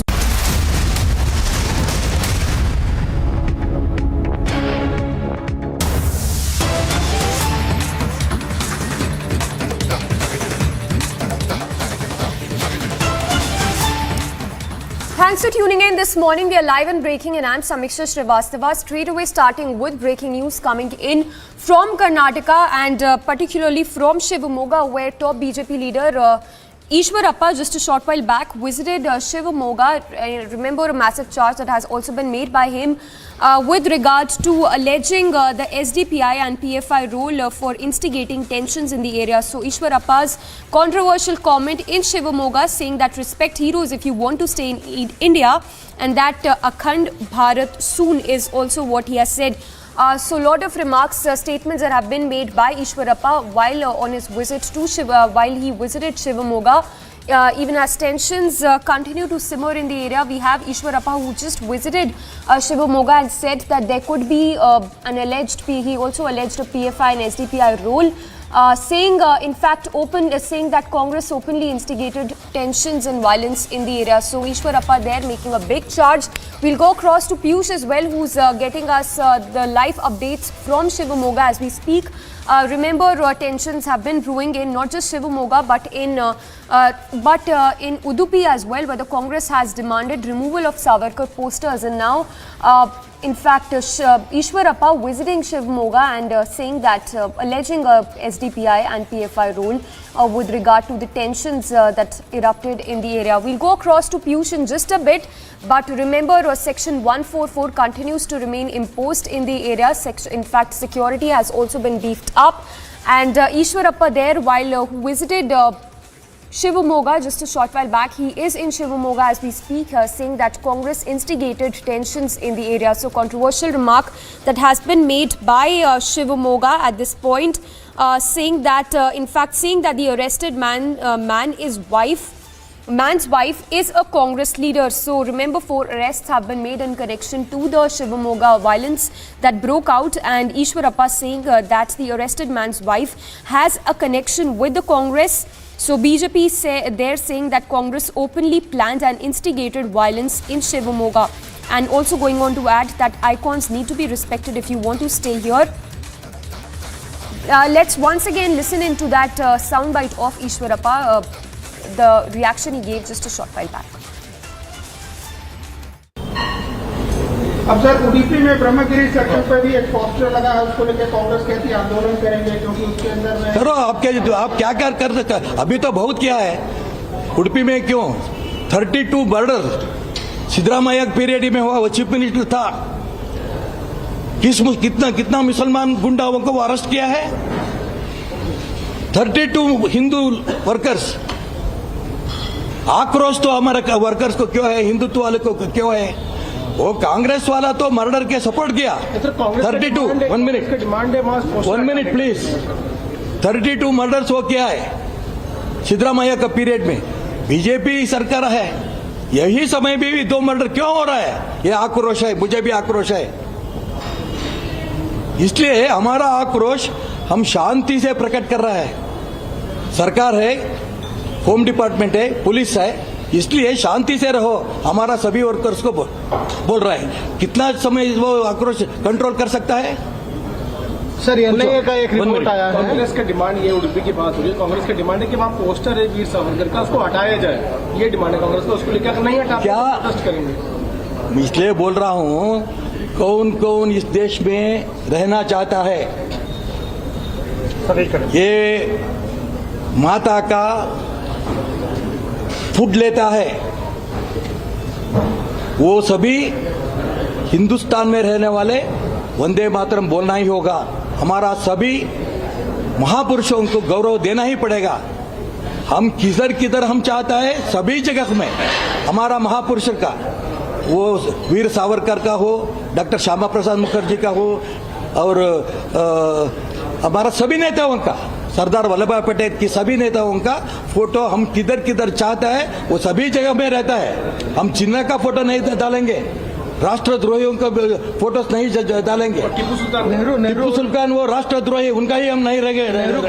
Nehru इस देश का छिद्र कर दिया, हिंदुस्तान, पाकिस्तान, बांग्लादेश, क्योंकि उसी समय में वो प्रधानमंत्री बन गए। वो बोलना चाहता था ये हिंदुस्तान पाकिस्तान करने के लिए मैं नहीं एक्सेप्ट करेंगे। एक ही देश भारत हिंदुस्तान रहे तो मैं प्रधानमंत्री होना चाहता हूं, नहीं तो नहीं। ये बात वो बोला तो हिंदुस्तान एक ही रहता था। सारे देश में ये क्या वो मुसलमान गुंडा अभी काम कर रहा है, उसी समय नेहरू एक्शन लिया तो डेफिनेटली अखंड भारत रहता था। आज ना कल अखंड भारत डेफिनेटली देश में होगा। पाकिस्तान हिंदुस्तान में मिलेगा, बांग्लादेश भी हिंदुस्तान में मिलेगा।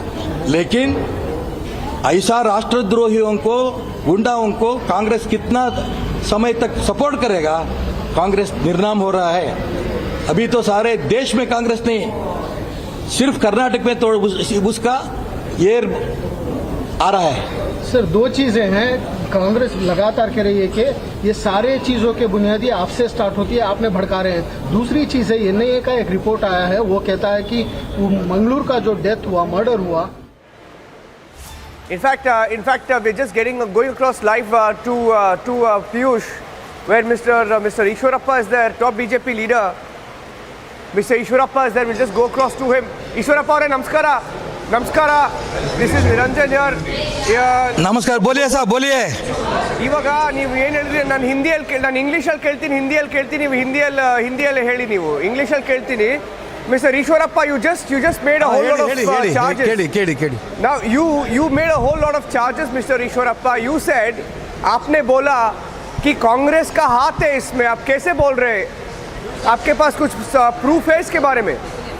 कैसे बोल रहे हैं? शिवमोगा में, हाँ जी, शिवमोगा में सावरकर का फोटो कौन छीन गया है, वो लीडर अभी जेल में है.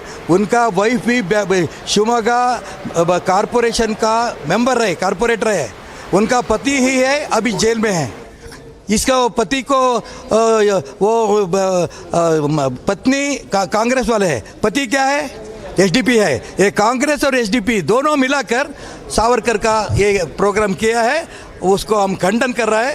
उसको ऊपर कौन कौन ऐसा कर रहा है कर्नाटक में, उनको क्या रिप्लाई करना हम देंगे. नहीं, आप बोल रहे कि उनका डायरेक्ट हाथ में इसमें एसडीपीआई और पीएफआई के साथ उनका डायरेक्ट रोल है, कुछ अंडरस्टैंडिंग है उसका. उनका वाइफ ही कारपोरेटर है, उनको कांग्रेस वाला टिकट दिया है, वो कांग्रेस का कारपोरेटर है. डायरेक्ट तो है या नहीं, आप ही बोलो. और ये दुर्घटना के बारे में कोई कांग्रेस वाला अभी तक खंडन नहीं किया है. वो सिद्धरामैया हो या डीके शिव कुमार हो, कोई भी ऐसा सावरकर का ये फोटो छीन लिया है, ये खंडन है, कोई भी नहीं बोला है अभी तक. क्या बोल रहा अभी तक? आप बोल रहे कि ये पूरा जो सावरकर पोस्टर के बारे में आपने ये भी बोला था, ईश्वरप्पा और नीवू, यू ऑल्सो सेड कि इसमें जो लोग इसमें इन्वॉल्व है, आप उनको मुस्लिम गुंडा बोल रहे हैं. आप ऐसे क्यों बोल रहे हैं? डायरेक्टली मुस्लिम गुंडा ही वो ये काम किया है. मैं सभी मुसलमानों को गुंडा नहीं बोला है, क्योंकि हमारा प्रधानमंत्री नरेंद्र मोदी जी बोला है हिंदू मुस्लिम क्रिश्चियन सभी भाई भाई जैसा रहना है. लेकिन सभी मुसलमान गुंडा नहीं है. सम गुंडास ऑफ मुस्लिम्स ये काम किया है. उनको मुसलमान गुंडा बोलने तो क्या बोलना है उनके. तो इनका प्रॉब्लम क्या है सावरकर का पोस्टर को लेके? कल सिद्धरामैया ने बोला ये मुस्लिम एरिया है, मुस्लिम एरिया में सिद्धरामैया का पूछो. नहीं, उसने बोला कि मुस्लिम एरिया में सावरकर का पोस्टर नहीं लगाना है. ऐसा क्यों है, क्यों नहीं लगाना है? क्या सिद्धरामैया ने मुसलमान लोगों को उनका बाप का जमीन है क्या वो, या नहीं तो सिद्धरामैया का बाप का हो? वो जमीन सभी सारे देश में क्या जमीन है वो सभी भारतीय वो लोगों का है. वो हिंदू मुस्लिम क्रिश्चियन सभी कुछ भी नहीं है, सबका ही है. मुसलमान लोग किधर ज़्यादा है उधर क्यों सावरकर फोटो लगाना. हम सारे देश में हमारा महापुरुषों का पोस्टर सभी हम डालेंगे. वो सावरकर का हो या श्यामा प्रसाद मुखर्जी का हो, सरदार पटेल का हो, सभी फोटो को हम सारे देश में लगाएंगे. वो सिद्धरामैया को पूछकर हम लगाना है क्या, या मुसलमान लोगों को पूछकर लगाना है क्या? ओके, धन्यवाद. Okay. That's Ishwarappa. He has to leave there. That's Ishwarappa telling Republic TV. I wanted to ask him many more questions, but he's saying it's clearly a communal charge that he's making there. You heard him. That is Mr. Ishwarappa of the BJP, very senior leader. Very controversial comments also being made, because at some point he also said those who want to live in India will have to chant Vande Mataram. He said if you want to live in India, chant Vande Mataram, and if you don't want to live in India, he said if you want to live, I think it was clear He said if you want to live in India, you have to respect all Indian heroes and chant Vande Mataram. Will be interesting to see. I'm sure a lot of reactions will come into that controversial comment.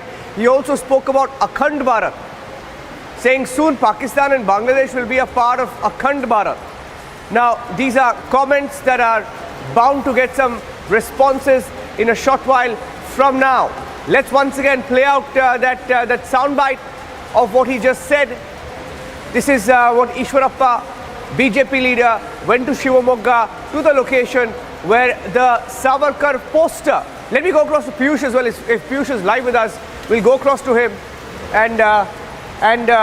Okay, before I go across to Piyush, let's listen in to what he said. This is Ishwarappa, top BJP leader, a few minutes ago. अब sir Udupi में Brahmagiri sector पर भी एक poster लगा है, उसको लेकर कांग्रेस कहती है आंदोलन करेंगे क्योंकि उसके अंदर में करो आप क्या कर सकते हैं? अभी तो बहुत किया है उडुपी में। क्यों 32 मर्डर सिद्धरामैया पीरियड में हुआ, वो चीफ मिनिस्टर था। कितना मुसलमान गुंडाओं को अरेस्ट किया है? 32 हिंदू वर्कर्स। आक्रोश तो हमारे वर्कर्स को क्यों है, हिंदुत्व वाले को क्यों है? वो कांग्रेस वाला तो मर्डर के सपोर्ट किया। 32 1 मिनट प्लीज। 32 मर्डर्स वो किया है सिद्धरामैया का पीरियड में। बीजेपी सरकार है, यही समय में भी 2 मर्डर क्यों हो रहा है? ये आक्रोश है, मुझे भी आक्रोश है। इसलिए हमारा आक्रोश हम शांति से प्रकट कर रहा है। सरकार है, होम डिपार्टमेंट है, पुलिस है, इसलिए शांति से रहो। हमारा सभी वर्कर्स को बोल रहा है। कितना समय वो आक्रोश कंट्रोल कर सकता है? सर एनआईए का एक रिपोर्ट आया है। कांग्रेस की डिमांड ये, उडुपी की बात हो रही है, कांग्रेस की डिमांड है कि वहाँ पोस्टर है वीर सावरकर का, उसको हटाया जाए। ये डिमांड है कांग्रेस को, उसको लेकर नहीं हटा क्या प्रोटेस्ट करेंगे? इसलिए बोल रहा हूँ, कौन कौन इस देश में रहना चाहता है? ये माता का फूड लेता है, वो सभी हिंदुस्तान में रहने वाले वंदे मातरम बोलना ही होगा। हमारा सभी महापुरुषों को गौरव देना ही पड़ेगा।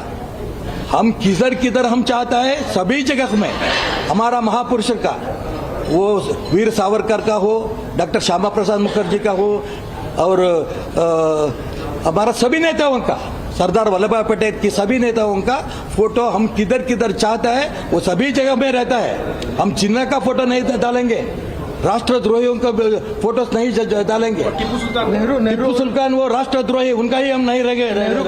नेहरू इस देश का छिद्र कर दिया, हिंदुस्तान, पाकिस्तान, बांग्लादेश, क्योंकि उसी समय में वो प्रधानमंत्री बन गए।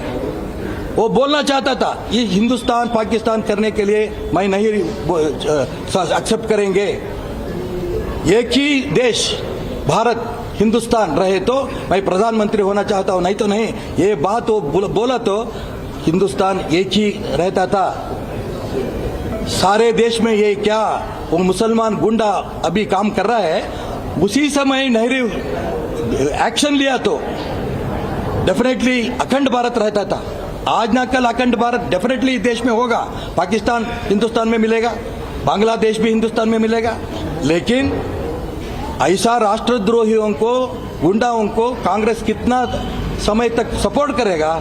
कांग्रेस निर्नाम हो रहा है। अभी तो सारे देश में कांग्रेस नहीं, सिर्फ कर्नाटक में तो उसका ये आ रहा है। सर 2 चीजें हैं, कांग्रेस लगातार कह रही है कि ये सारे चीजों के बुनियादी आपसे स्टार्ट होती है, आपने भड़का रहे हैं। दूसरी चीज है, एनआईए का एक रिपोर्ट आया है, वो कहता है कि मंगलूर का जो डेथ हुआ, मर्डर हुआ, उसको लोगों को भड़काने के लिए किया गया था। सर इसी वो एनआईए का रिपोर्ट आपके पास है क्या? है क्या आपके पास? झूठ क्यों बोल? So as you just heard there, top BJP leader Ishwarappa there making a big charge, claiming that miscreants belonging to a particular community were involved in these clashes and the violence that broke out in Shivamoga, going on to add that there could be a PFI as well as the SDPI role behind the clashes that broke out in Shivamoga. Well, let's move on to more news then. Some more breaking news that is coming in.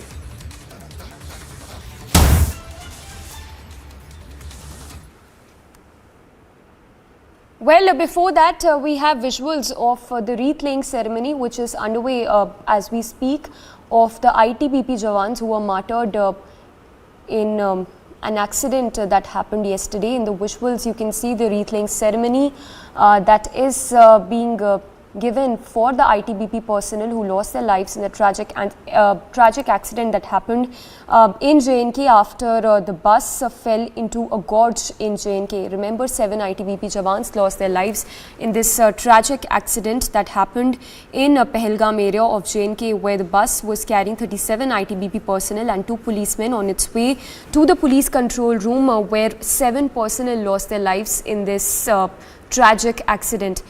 In the visuals, you see the wreath-laying ceremony, which is happening in Srinagar as we speak.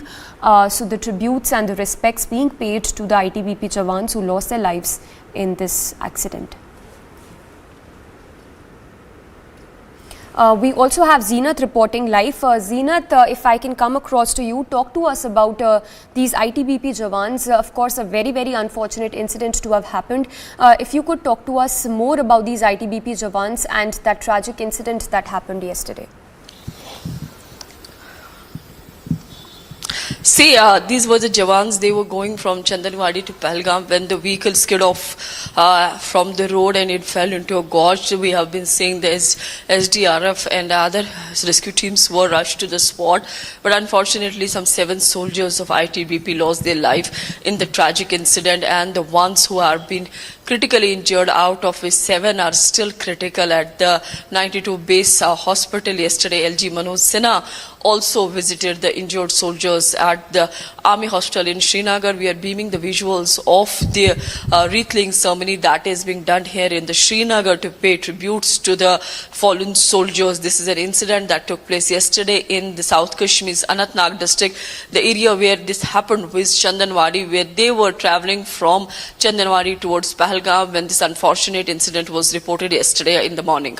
Yes, yes. Also, Zeenath, if you can talk to us more about the tributes being paid to the ITBP Jawans as we speak. We understand a wreath-laying ceremony is also happening. If you could talk to us more as we keep up with these visuals of the final goodbye to our fallen soldiers.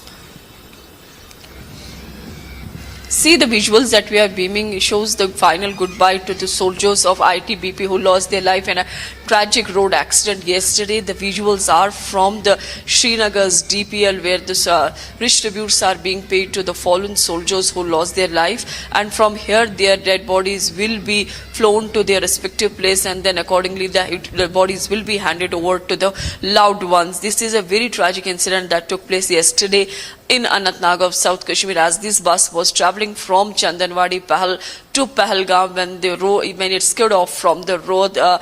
It was 39 soldiers who were on board. As of now, 7 have succumbed to the injuries, and others are being treated here at the base 92 base hospital in Srinagar.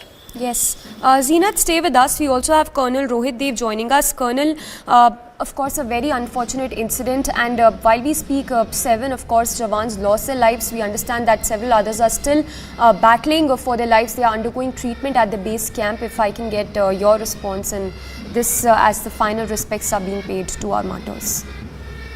I actually, want to pay homage to these ITBP soldiers who have lost their precious lives, and also be solace to their agreed families. And I just wish that people who are in 92 base hospital with the army, they are, on the path to recovery, and I wish them well. And this is very unfortunate because a road accident to lose precious life, and as per initial reports, if it's a brake failure or otherwise, or the alertness of driver, I think we have come to the 21st century, and we should be much more careful with our convoys. That's not the time to discuss now the nitty-gritties of that, but I will just keep it to the fact that this is very unfortunate, and that's now how trained soldiers of a motherland have to go away. And I'm happy that people have paid their condolences at the highest level. I'm also very happy to see the response of the local units and ITBP, and how the local people as well, including hospitals in the vicinity, have reacted. So that is one part to observe as a positivity. And I just wish that these soldiers who are in anti-2BS hospital, they come out of it, safe, and they come out healthy and they recover. And I just pray for the departed soul, and I just hope that the families who have lost these soldiers, the braves, can have solace to carry on with their lives and cherish their sweet memories, because lives cannot be brought back, and that's very, very, very unfortunate. And we used to, in military, paramilitary forces, we do pay a lot of emphasis on road convoys, speed, negotiations of curves, and checking of vehicles. And I'm not, saying that anybody is to be blamed for this, because it's a God's act finally, because the mechanical things can fail, alertness of the driver can go down. But the kind of impetus we give as soldiers and commanders in field to the safety of our people to travel and commute, I think that should only, get strengthened and beefed up as the new measures. And maybe, something could be done there at the level of the military forces, paramilitary, including ITBP and CAPF.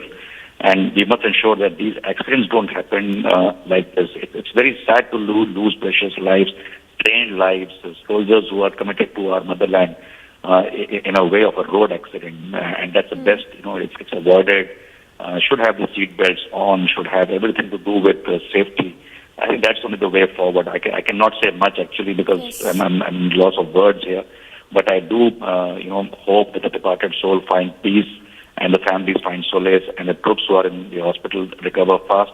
And I'm very, very happy that the nation is with them. Channels like yours are paying tribute to them, and there are leaders in the field paying tribute and looking after the, safety of our soldiers who are back in hospital, and also recovery of assets. So I think overall, while a very sad thing has happened, I see a lot of positivity on the sidelines in terms of reactions and what's happening as well. And I just hope that their death does lead to some kind of more safety institution, like safety to be put in all convoys of our military, paramilitary, and CAPF all around our country, and also in the UN missions where we travel in such transport. Civil hire transport is something which, people have to take in JNK because of paucity and conservation of our own fleet. But I think a mechanical check, and maybe if it is, done through the military realm or the paramilitary realm, for a check of these vehicles before they start, I think, because they are running day in and day out. So I'm not too sure if these civil hire transport are actually paying due attention. But let's leave it to the inquiry and what comes out of it. But really a very unfortunate incident that happened, and my heart goes out to the families because they are going to bear this brunt. I hope the organization looks after these martyrs and gives them the due to their families without much documentation hassle as well, because when this happens, then many things come in the domain to their kith and kin, where they understand that their NOK documents are incomplete, bank documents are incomplete. I just hope we also focus there and make sure whatever is due to those next of kin is given to them. Yes. So that's from me, and thank you, Republic, for looking after our soldiers even in grief. Thank you very much. All right, Colonel Rohit Dev, thank you so much. So Colonel Rohit Dev there expressing his condolences and also saluting the departed souls, the martyrs who lost their lives in this unfortunate incident that happened yesterday where the bus fell into a deep gorge in JNK.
नए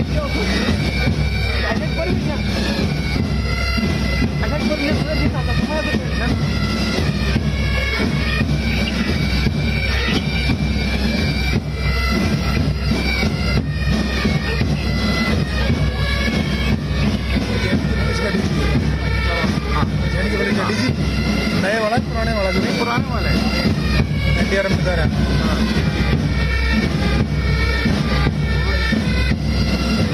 ज्यादा ही गर्म हो रहा है बहुत गर्म है आके करवा लेते पूरा पागल जनाब बीच में माता उधर इधर ऐसी दिखा रहा हो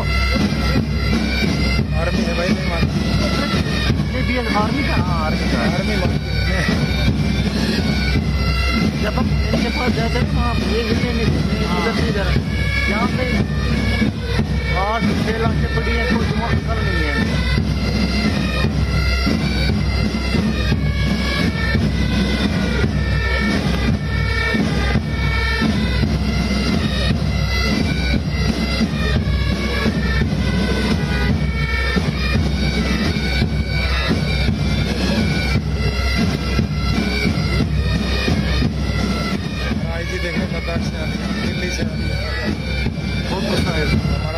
Ceremony there being held for our martyred Jawan. Zeenat continues to be with us, reporting live from Srinagar. Zeenat, talk to us more about the sacrifice that are made on a daily basis by these Jawans. A very unfortunate incident to have happened. Talk to us more about these Jawans who work in these rough terrain away from their family members. And this, of course, this tragic incident that has happened in which 7 Jawans lost their lives, and a big loss there for their family members. See, as far as this visuals are concerned, we are seeing the visuals coming from the district police line of Srinagar, where the tributes are being paid to the fallen soldiers. In the visuals, one can see the ADGP Kashmir Vijay Kumar. Similarly, the officers from the CRPF and other forces are paying tributes to the fallen soldiers. When we talk about Pahalgam at its terrains and what the soldiers were doing there, they were on duty there.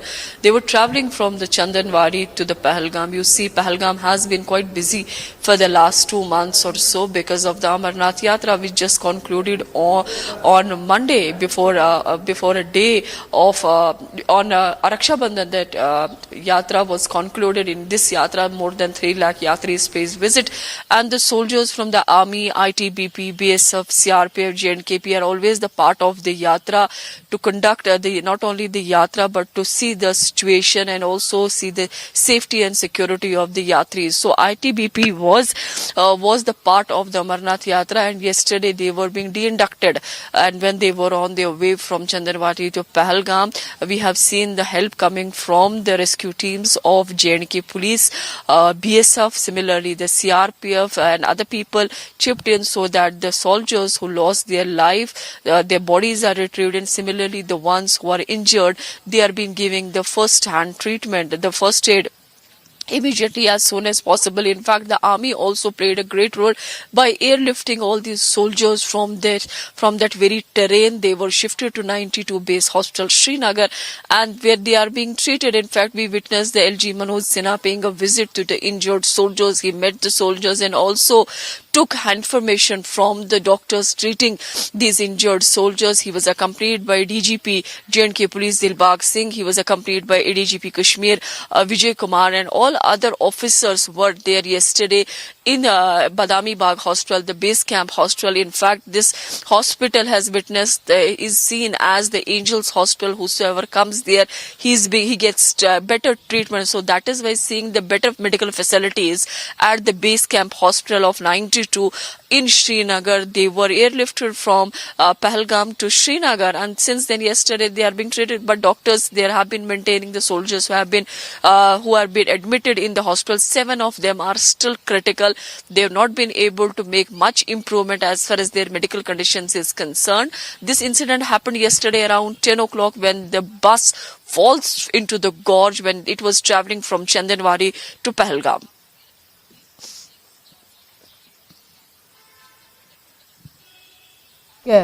Accident there. 7 of our precious Jawans losing their lives. Zeenat, when we spoke yesterday, this is Rukma here, you also told us that the driver who was a Jammu and Kashmir police personnel, he too lost his life. Meanwhile, when we talk about this particular ceremony, it's full of tradition, it's full of, well, solemnity, as we see in those visuals. Zeenat, what about the family members have they been informed? Take us through what's happening. See, as far as the family members of the deceased are concerned, they have been informed yesterday only. That is why I said that from here, after the distributes would be prayed, these bodies will be flown to the respective places, and then from there, the bodies will be handed over to the families for the last rites. This is one of the unfortunate incident that was reported yesterday in Pahalgam, where these ITBP soldiers lost their life. In fact, they were also accompanied by the 2 jawans of the J&K police, who too have suffered the critical injuries in the entire incident. Right, and take us through what's happening now. The wreath laying ceremony, we believe, is currently underway. Zeenat, are we waiting for the ceremony to begin, or is it complete?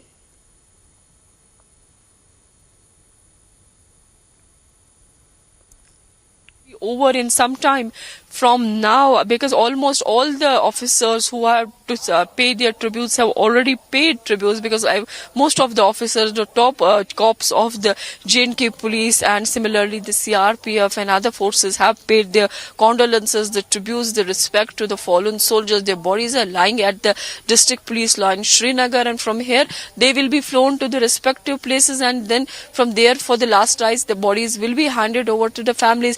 In the visuals we witness how the wreath was being done by the Jammu and Kashmir police at DPR district police line, where the ADGP Kashmir police chief Vijay Kumar was present along with his team, who were yesterday even the part of the rescue operation. They have paid the tribute. Similarly, we witnessed that the CRPF chief was also there, and all other people who paid their tributes to the soldiers. Meanwhile, we are also seeing and hearing that the treatment for the injured one is still on at the 92 base hospital of Army in Srinagar.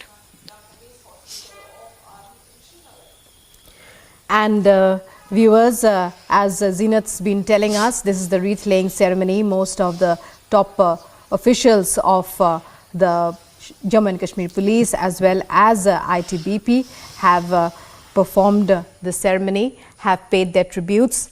And as Zeenat was telling us, in a short while from now, once the ceremony is over here, the mortal remains of the fallen soldiers, of the martyred soldiers of the ITBP will be taken to their respective hometowns. What we are witnessing is the final salute, the last salute to our brave martyrs of the Indo-Tibetan Border Police who lost their lives in a tragic accident yesterday. And as tweets and condolences are pouring in, mourning the loss of these precious lives. President Draupadi Murmu has said, I quote, "The tragic loss of precious lives of ITBP personnel is an unfortunate incident in Jammu and Kashmir and fills me with sadness." This is what President Draupadi Murmu said on Tuesday and offered condolences to the bereaved families. She also said that she was praying for the speedy recovery of the injured. As we know, 6 personnel of the Indo-Tibetan Border Police and a policeman died, while 32 others who were returning. And as Zeenat, who's been giving us each and every update regarding this incident, has been telling us, well, it's a huge tragedy that has taken place. Major General K.K. Sinha now joining us on the phone line. Major General Sinha, we are witnessing a very solemn ceremony full of tradition, and the entire nation today mourning the loss of these tragic loss of these precious lives, our ITBP Jawans who lost their lives in that tragic accident yesterday. Your thoughts? Yeah, it is a great loss to the nation. These boys who are going for the duty and deployed into a very, very rough terrain and in the rough area and meeting an accident where the bus has gone down the street. And, some of them died and some of them critically injured. It is a great loss. ITBP is doing a wonderful job and a very difficult duty they are performing. The ITBP is basically, deployed and has been raised for, defense of the country against China. And they are deployed in these areas and the higher Himalayas where they are doing the duty around the clock. So this is a great loss. And these boys who have been, coming down and going to the duty. There are two aspects of it. Today, of course, we are, actually, having this ceremony which is going on, where we are honoring these people for their duty, for the devotion, for the thing which they have, set for doing for the nation. But the second time, this type of accidents which are taking place, sometimes gives me a feeling that we have to go in detail. These accidents are avoidable accidents in my mind. I do not know this bus belongs to whom. Have you gone in detail? Who was the driver? Is this a civil bus which has been hired? Is this bus going all the time and taking them? Who was the driver? And what condition, what was the speed? One has to go because this type of accidents is taking place quite frequently, where the security forces, they are traveling for their journey up and down to this difficult area, whether they are going to their duty from their leave, they're from the transit camp, traveling in these areas. This has to be gone in detail. I do not know. I'm raising the issue on, this occasion when the whole, India is, mourning the loss of these people. But this has to be gone in detail and we have to check that what is the reason? Who was the driver? What, through you, because you asked me this question, the second thing which comes in the mind, which I am trying to, put across to you. Right, Major General Sinha, we'll have to leave it at that for now. Many thanks for joining us and for speaking with Republic.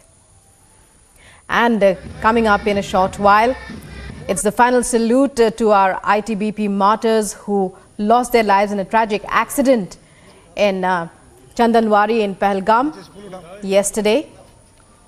All the details and updates here on Republic. Stay with us.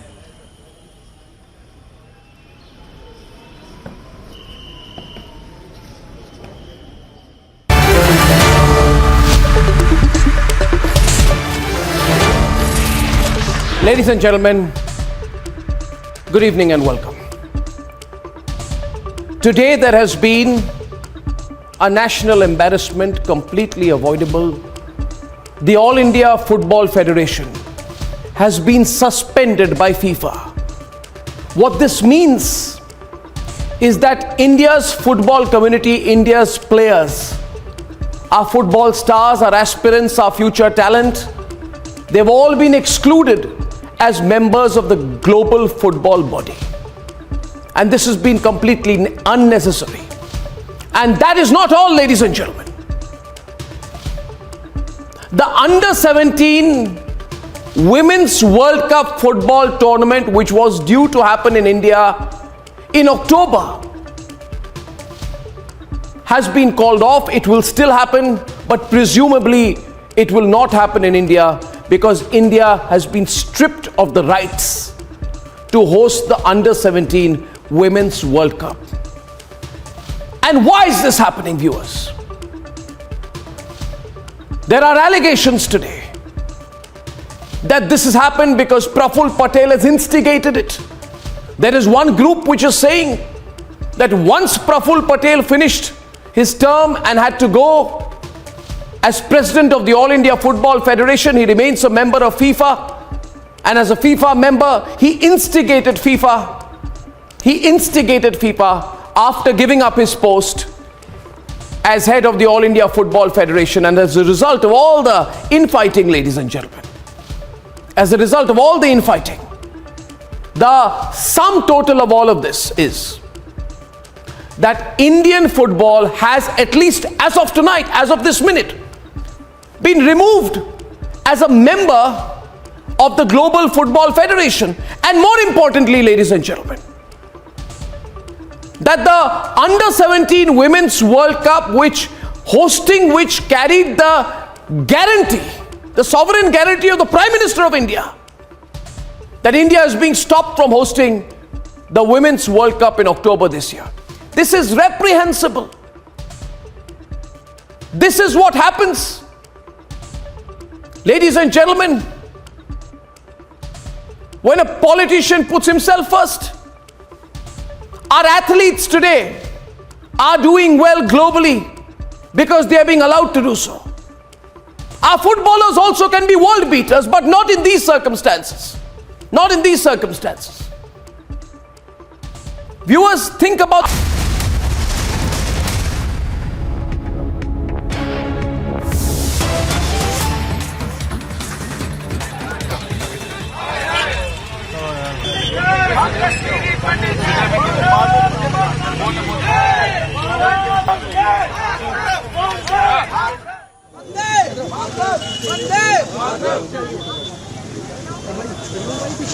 जी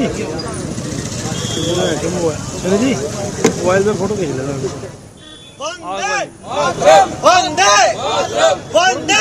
हाँ आ जा तुम्हारे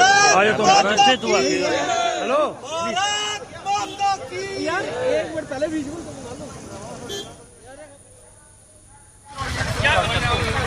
भाई जाना भाई साहब करना है करो यार नहीं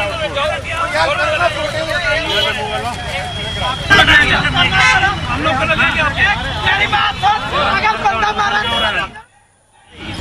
Breaking news coming in from the Kashmir Valley. As you can see, those are visuals of protests, loud protests by the Kashmiri Pandit community since yesterday's ghastly killing, the shooting rather of two brothers in an apple orchard, which shocked the entire community and in turn the entire nation. Two unarmed civilians shot at by terrorists in an apple orchard even as they were working, causing the death of one. The other is continuing to battle for his life in hospital. And since then, Kashmiri Pandits have been stepping up their protests. कोशिश यहाँ पे कश्मीरी पंडित समुदाय की तरफ से की जा रही है कि जिस तरह से कश्मीर घाटी में आम नागरिकों को निशाना बनाया जा रहा है वो जो है बर्दाश्त नहीं किया जाएगा और ये लोग जो हैं लगातार विरोध प्रदर्शन अपना जारी रखेंगे। यहाँ पर कुछ कश्मीरी पंडित एक्टिविस्ट जो हैं वो यहाँ पर हैं, उनसे बात करते हैं। क्या आप लोग मांग करते हैं यहाँ पे विरोध प्रदर्शन? हम लोग हमेशा एक ही मांग करते आए हैं, वो यही करते हैं कि हिंदू समुदाय कब तक ये सहता रहेगा और कब तक एडमिनिस्ट्रेशन हमारा फायदा उठाती रहेगी। हमने खाली एक ही बात करनी है, या तो हमें कश्मीर से इधर वापस लाओ या तो वहाँ पे हमें सिक्योरिटी दो। गवर्नमेंट फेल है, इस गवर्नमेंट को रिजाइन करना चाहिए। ये गवर्नमेंट का कोई नामो निशान नहीं है। कैसा हिंदुस्तान है ये जहाँ पे हिंदू मरते हैं और अभी कलेक्टर है कोई एडमिनिस्ट्रेशन ड्यूकॉम मीटिंग लेगा और बोलेगा एम्प्लॉइज वापस आ जाओ।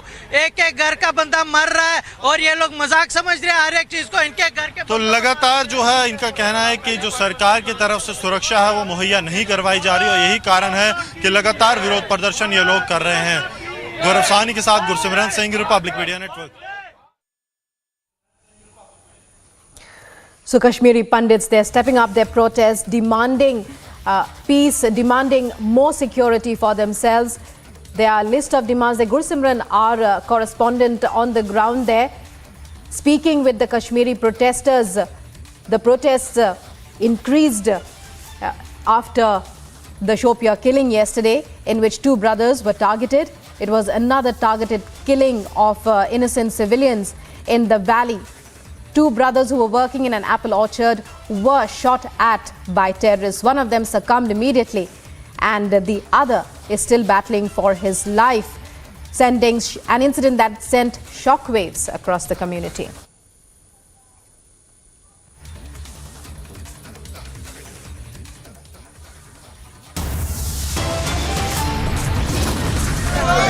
Pakistan!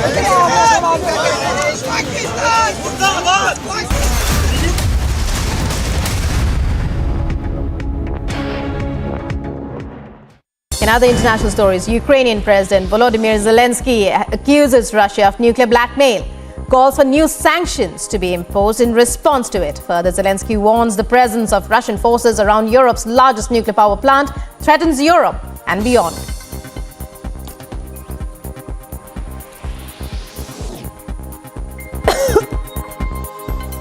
Army 2022 exhibition, Russia unveils a military robot with an attached rocket launcher. Robot is a four-legged machine dubbed with M81, advertised as a combat unit capable of striking targets and transporting ammunition. According to sources, the robot was later found to have striking similarities to a Chinese model available for purchase at an online shopping site.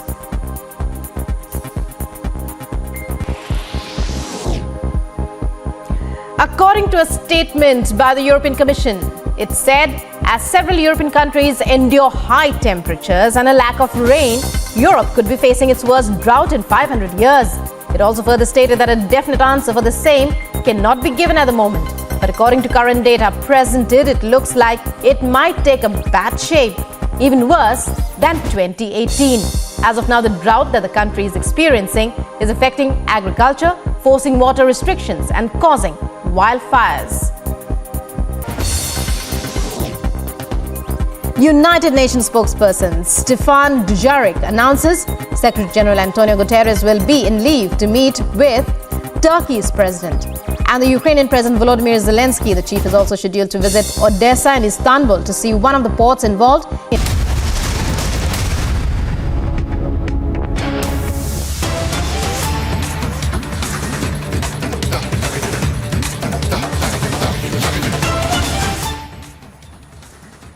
And breaking news coming in on the FIFA case. The hearing has begun in the Supreme Court over the FIFA ban scandal. Rhythm, our legal expert, joins us now. Rhythm, it's over to you to tell us all about it. Well, as the hearing is continuing, I can hear it. So let me tell our viewers inside the courtroom, court number 3, that has started hearing this case. We are trying to get a sense of what's happening. So viewers, in just a short while, I'll tell you, we first heard the first words coming from a lawyer in the court who said that this seems to be an orchestration that has been done by Praful Patel. But the Solicitor General immediately in this hearing that's happening, a marathon hearing in the Supreme Court, has started off by saying that I represent only the country and the prestige of this particular tournament and the prestige of the country, and that is really the way the court and the others want to be seeing this matter. Now, even as they've started talking, and I'm going to try and get a sense of what is being said in the court, let's tell our viewers that the Supreme Court bench is already assembled to hear the matter. This is the bench of Justice Chandrachud that's hearing the matter currently, and the bench that has assembled is also looking into details about what has to happen in the case further, because remember, FIFA has suspended the Indian body as of now. I also tell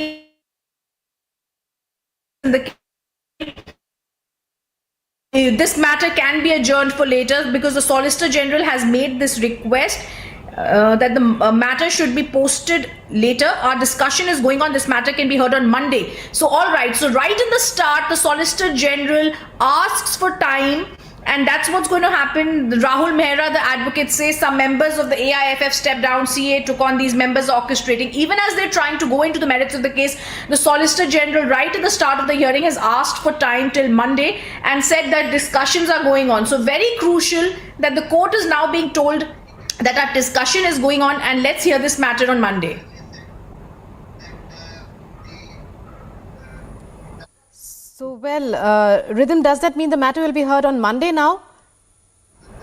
Well, same kind of thing is happening here. Okay, I also want to tell you that as the viewers, lots of people, lots of lawyers inside the courtroom. Let me just put this into perspective. This is the All India Football Federation matter that has now come up in the top court, court number 3, bench of Justice Chandrachud hearing the matter.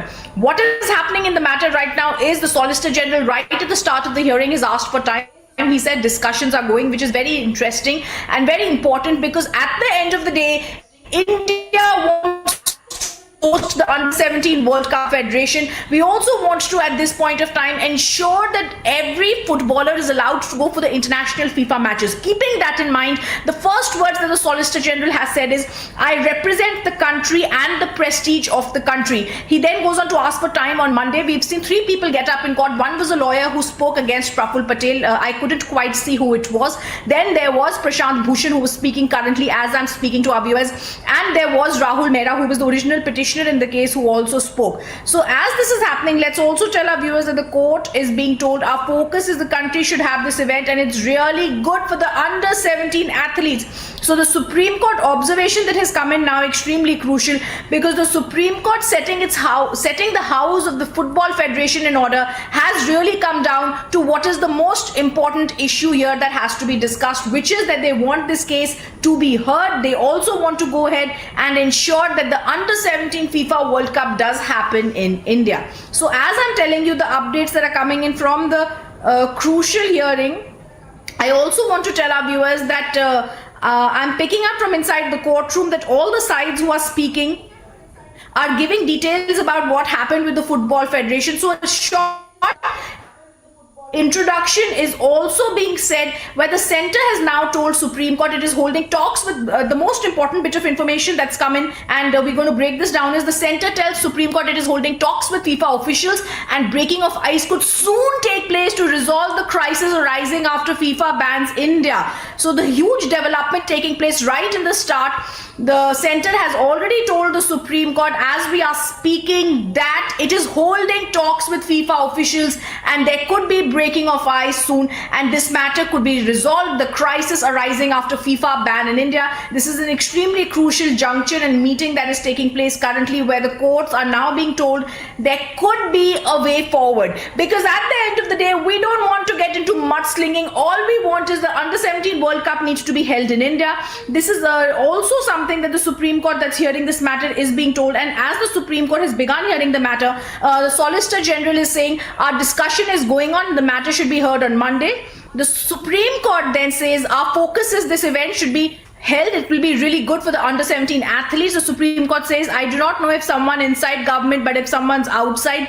The Solicitor General says there should be harshest action. Senior advocates are talking in the courtroom saying young girls from Uzbekistan are here. Supreme Court says yes. A Solicitor General says this is about the pride of our country. I'm telling you exactly who's speaking and saying what. I'll just put it into perspective. The Solicitor General also says right to the authorities. Supreme Court says learned Solicitor General has informed the court the government of India is in active engagement with FIFA and stakeholders, and to ensure the Under-17 World Cup happens as the discussions are ongoing. All right, so on the request of the Solicitor General, they have listed the matter on Monday. They request the centre to take proactive measures. So the hearing in this case is almost over, viewers, with the Supreme Court now stating that they want this matter to be resolved. And the news... All right. So even as I'm speaking and the court has stated this, there are people inside the courtroom who continue talking, and we do believe, as the Supreme Court has said, this matter will be listed on Mondays. They've asked for the centre to take proactive measures to ensure holding of the Under-17 World Cup and lift the suspension, so objective is duly achieved. Viewers, big breaking news coming in from the Supreme Court, where the central government has told the Supreme Court we are trying to resolve this issue, give us some time, give us time till Monday. The Supreme Court has agreed and said on the request of SG list the matter on Monday. They also say we request the centre to take proactive measures to ensure the holding of this World Cup. They also add that the learned Solicitor General has informed the courtroom the government of India is in active engagement with FIFA and stakeholders to ensure the Under-17 World Cup is happening on time. So even as there are a lot of people in this marathon hearing in Court 3 in the Supreme Court that is continuing, viewers, the first 2 bits of massive breaking news that are coming in from this hearing is the Solicitor General putting his best foot forward as a government law officer has said we are in constant touch with FIFA officials. We are hoping to break the ice and to resolve the matter. And for us, this is the biggest relief coming in, because other than the mudslinging, other than the muck that's being thrown about how the internal workings of the Football Federation in India are, the largest picture is for the players and for the viewers. We want the Under-17 World Cup match to be held. So Hence, keeping that in mind, the Solicitor General has given his assurance to the courtroom that they are trying to resolve the matter. Hopefully there will soon be a solution. The Solicitor General representing the government has also said we are very bothered about the hearing of the prestige of the country, and now the breaking news that the case has been adjourned to 22nd of August after an assurance has been given the Solicitor General in the case, and very clearly the Supreme Court has also told the centre lift the suspension on AIFF so that objective is finally achieved. Crucial hearing in the Supreme Court, where the Supreme Court has now adjourned the matter till the 22nd of August. Viewers, if we put this into perspective, yesterday we saw 16th of August where the FIFA ban took place on Indian Football Federation. This meant two things. No Indian could play in the international tournaments that were organized by the world governing body of FIFA. It also meant that in October, the Under-17 World Cup, which India had been delighted to be hosting, could not be hosted. Keeping both things in mind today, there was a strategy, it seems, that was devised by the government. Instructions had been taken, and keeping the mudslinging aside, because right in the start of the hearing, certain lawyers tried to say Praful Patel instigated the FIFA, etc. However, the Solicitor General, speaking in a manner and in a voice of calm, said that all we are bothered with right now as the government is the prestige of the country needs to be maintained. We are standing for the prestige of India. Keeping that in mind, the Supreme Court said, all right, the Solicitor General is asking for time. We will give time to the government till Monday. We hope and have an assurance that this case will be solved. So as these observations come in the courtroom, the Supreme Court, while giving time till 22nd of August to the government, has said, we request the centre take proactive measures to ensure the holding of the Under-17 World Cup and lift the suspension of AIFF as the objective is duly achieved. So massive news. Let's also now slip into a quick break. Coming up on the other side, we continue to stay on with the big marathon FIFA hearing that happened in the top court. Time has been given for that.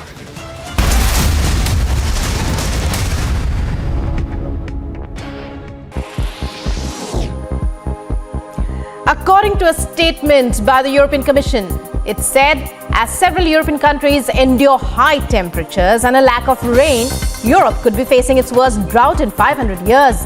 It also further stated that a definite answer for the same cannot be given at the moment. But according to current data presented, it looks like it might take a bad shape, even worse than 2018. As of now, the drought that the country is experiencing is affecting agriculture, forcing water restrictions and causing wildfires. United Nations spokesperson Stefan Dujarric announces Secretary General Antonio Guterres will be in leave to meet with Turkey's president and the Ukrainian President Volodymyr Zelensky. The chief is also scheduled to visit Odessa and Istanbul to see one of the ports involved in the Black Sea Grain Initiative and the Joint Coordination Center set up to implement it. Peru records the highest number of monkeypox patients in Latin America and the second highest in South America, according to Peru's Medical Association. Infectiologists in the country have begun to draw hypotheses to find the reasons for the rapid expansion of the virus. In Odisha's Bhadrak district, normal life of people has now come.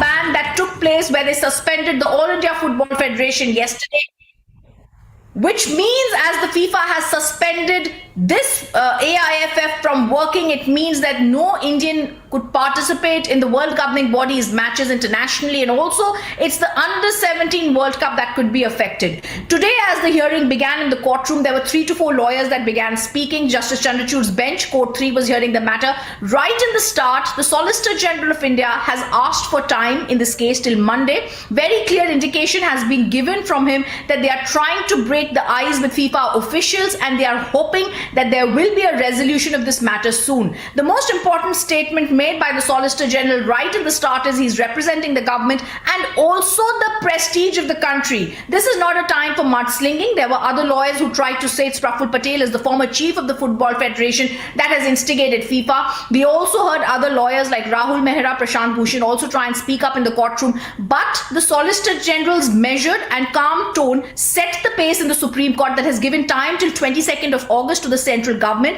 and said, we want you to ensure that we are going to hold this particular proactive measures are going to be taken by the central government to ensure that the Under-17 World Cup is held in India, continues to be held in India, and also lift the suspension on AIFF so that the objective is duly achieved. So 2 quick points that are made in the Supreme Court. First, this case will now go to 22nd of August when the central government will inform the Supreme Court about the understanding they've achieved with the FIFA officials, and hopefully keeping fingers crossed for the millions of football fans and players and viewers in the country, these Under-17 World Cup matches shall be held in the 3 states in India. The other big news coming in from the Supreme Court is the government has very clearly given an indication they are in active engagement trying to break the ice with the FIFA officials, and that would take place soon to resolve the crisis arising after the FIFA ban in India. The Solicitor General, the Supreme Court has observed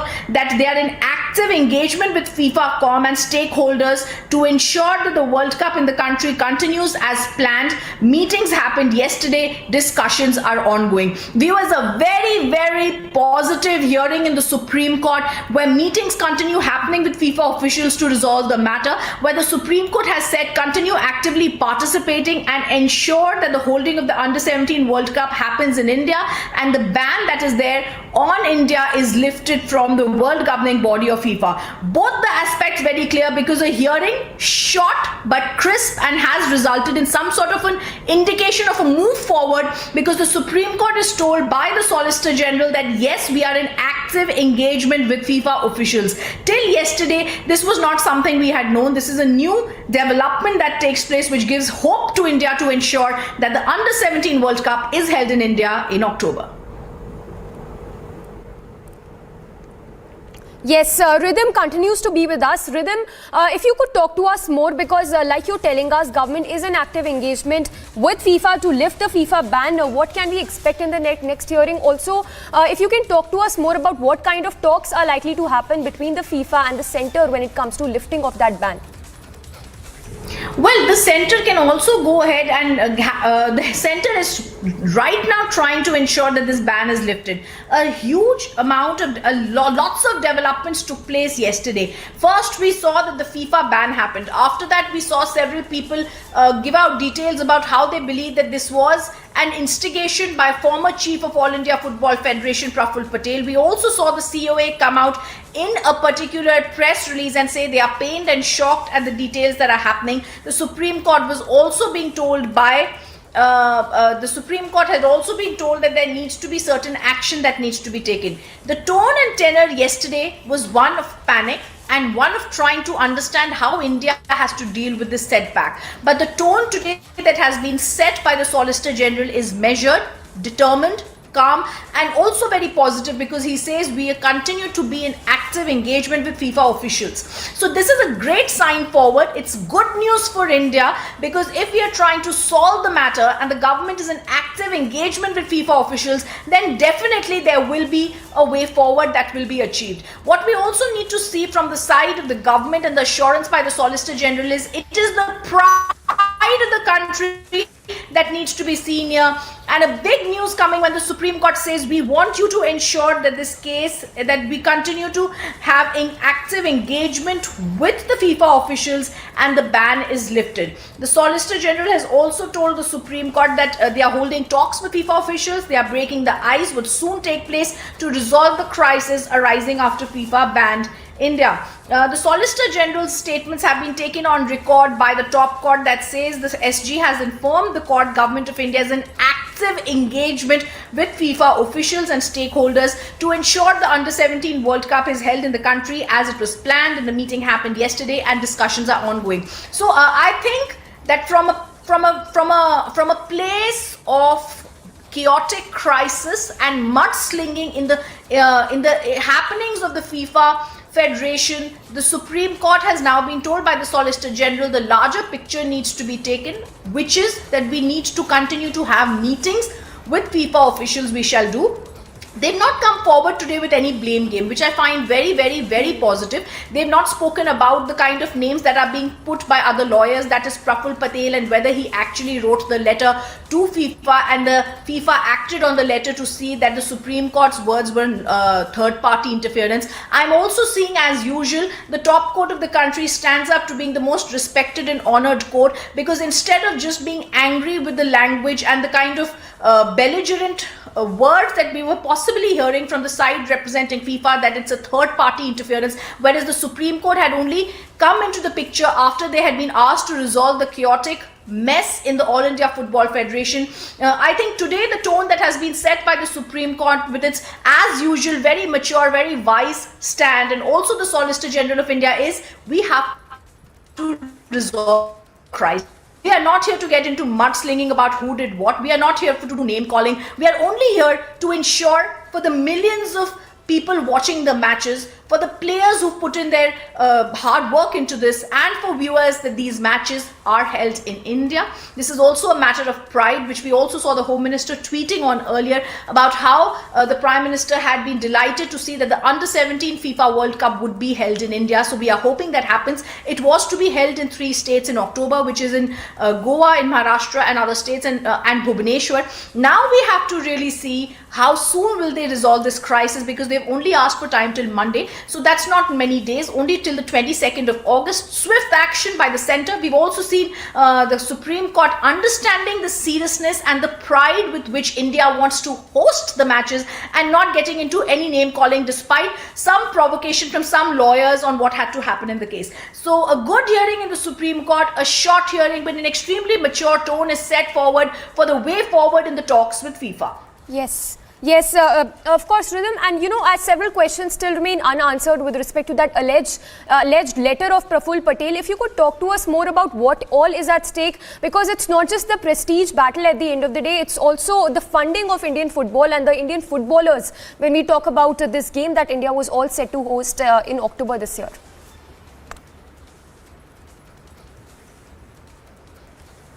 Alright, let me also tell our viewers that as we are speaking about what happened, I also want to go back and give a sense of what happened in this hearing yesterday and what were the kind of actions that have been taking place till August. On the 18th of May in 2022, the Supreme Court has said that a committee of administrators will be overlooking the elections and all the elected body representative work that has to happen in the Football Federation. This came on the 18th of May. On the 23rd of May, and a letter was apparently shot off by ex-Football Federation chief Praful Patel to the FIFA, as possibly a member of the FIFA Council, stating that these were the developments that had taken place, and also saying that the Supreme Court's interference could be seen as a third-party interference. It was indirectly stated in the letter. It was not clear, but it was almost like an indirect push to FIFA. Now, after that, FIFA wrote to India warning us, I think around the 5th of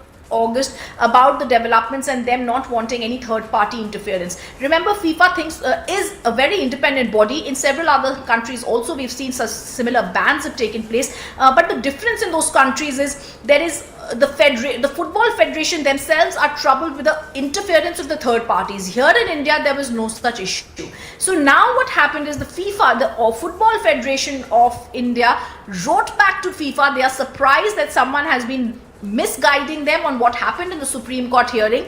They put the house on order. They told them that all the actions that FIFA officials had wanted are taking place, and they also very clearly clarified there are certain people profiting from being in power in the Football Federation in India for over 16 years, and their words should be taken a bit lightly. That is the crux of the letter sent by AIFF to FIFA. The COA yesterday, and we spoke to several members within the COA, we spoke to our sources, and they said they are pained and shocked at this occurrence that has taken place, even as FIFA was continuing to be in talks with them. Now, what we are trying to say is, yesterday we saw a lot of mudslinging, but today we are talking about nationalism, we are talking about patriotic fervor for the sports and the love for football in India, and keeping both things in mind, the first words the Solicitor General said today are, I am here for the prestige of my country. If that is the way forward, then he's continued to say that FIFA officials have already engaged with us. We continue to engage with them. We are trying to break the ice and to ensure the Under-17 Women's World Cup continues to be held in India, something that the government had been extremely proud about. Now, stating that, the Supreme Court has then said, been saying that we want active engagement and want to continue in this regard by ensuring that by ensuring that the Under-17 World Cup is held in India.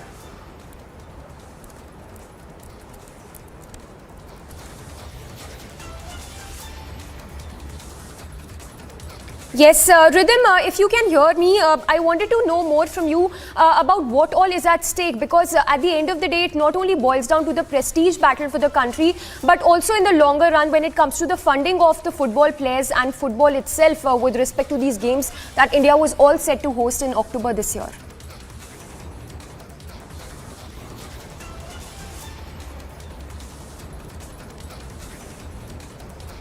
Okay, let me also tell our viewers that inside the courtroom, yes, sorry, I'm sorry I missed your question, because I was seeing what's happening inside the courtroom where this case has now ended, and just give me a second. I'm just trying to get in some more words and observations that had been made in this case by the Supreme Court, the Solicitor General and the other counsels who appeared in the matter.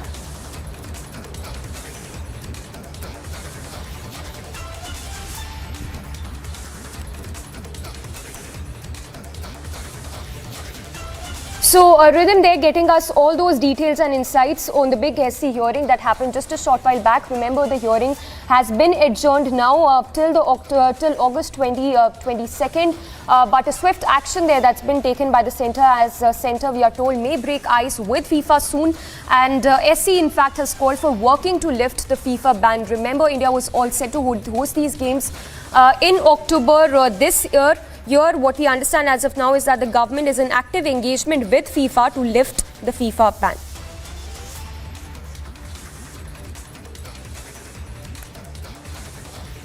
Well, we also have senior sports journalist Chandrasekhar Luthra joining us. Sir, if I can get your response to the SC hearing, which happened just a short while back. Supreme Court, of course, calling for working to lift the FIFA ban, where meanwhile, a centre also saying that there is active engagement, which is still on with FIFA when it comes to lifting of that FIFA ban with regard to India hosting these games in October. Well, it's the same situation which was there in 2012, if you remember, when Indian Olympic Association was banned by, suspended by International Olympic, Council. So only thing is that the Supreme Court has to ensure, and also the panel, set up by Supreme Court to look after the All India Football Federation, they have to ensure, they have to make sure that they convince the FIFA, the football organization, that there is no outside interference, and especially there is no interference from the government. You have to read the Olympic Charter very carefully. They don't want any government intervention. And what has happened in the past also, during that 14 months of suspension of IOA, that we ensured that there was no government interference, there were fair and free and fair elections, and it was lifted. So I'm not bothered about the suspension, because that would be lifted in the due course. Only concern is whether or not this girls' FIFA World Cup will be hosted in India, will be handled in India or not. That is the only concern. And if we can make sure we can convince them, this committee of administrators, that government is not interfering, government guarantee is there, Prime Minister guarantee is there, then I think it should go forward. But again, these are very tricky matters, and one has to be very careful while dealing with FIFA.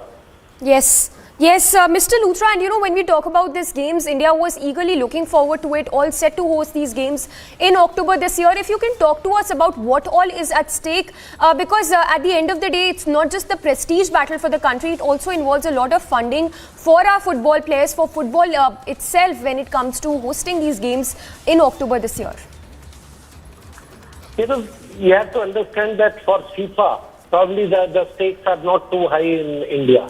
They know that our teams are not up to the world standard. The stakes are only for India the stakes are so high that our team was getting, this girls team was under 17 teams, was getting to participate in the World Cup. Otherwise, we would have never qualified for this kind of event. So I think that's why I'm saying that it is important that our players get exposure. It is important that these exposures also, we understand, are very important for the upcoming or the future, future of Indian footballers. And that's our only concern is. But otherwise, I think guarantees. Yes. Sir, we'll have to leave it at that. Thanks for sharing your insights with us. So that was C.S. Luthra, sports journalist, sharing his insights with us on the SC hearing with regard to the FIFA ban.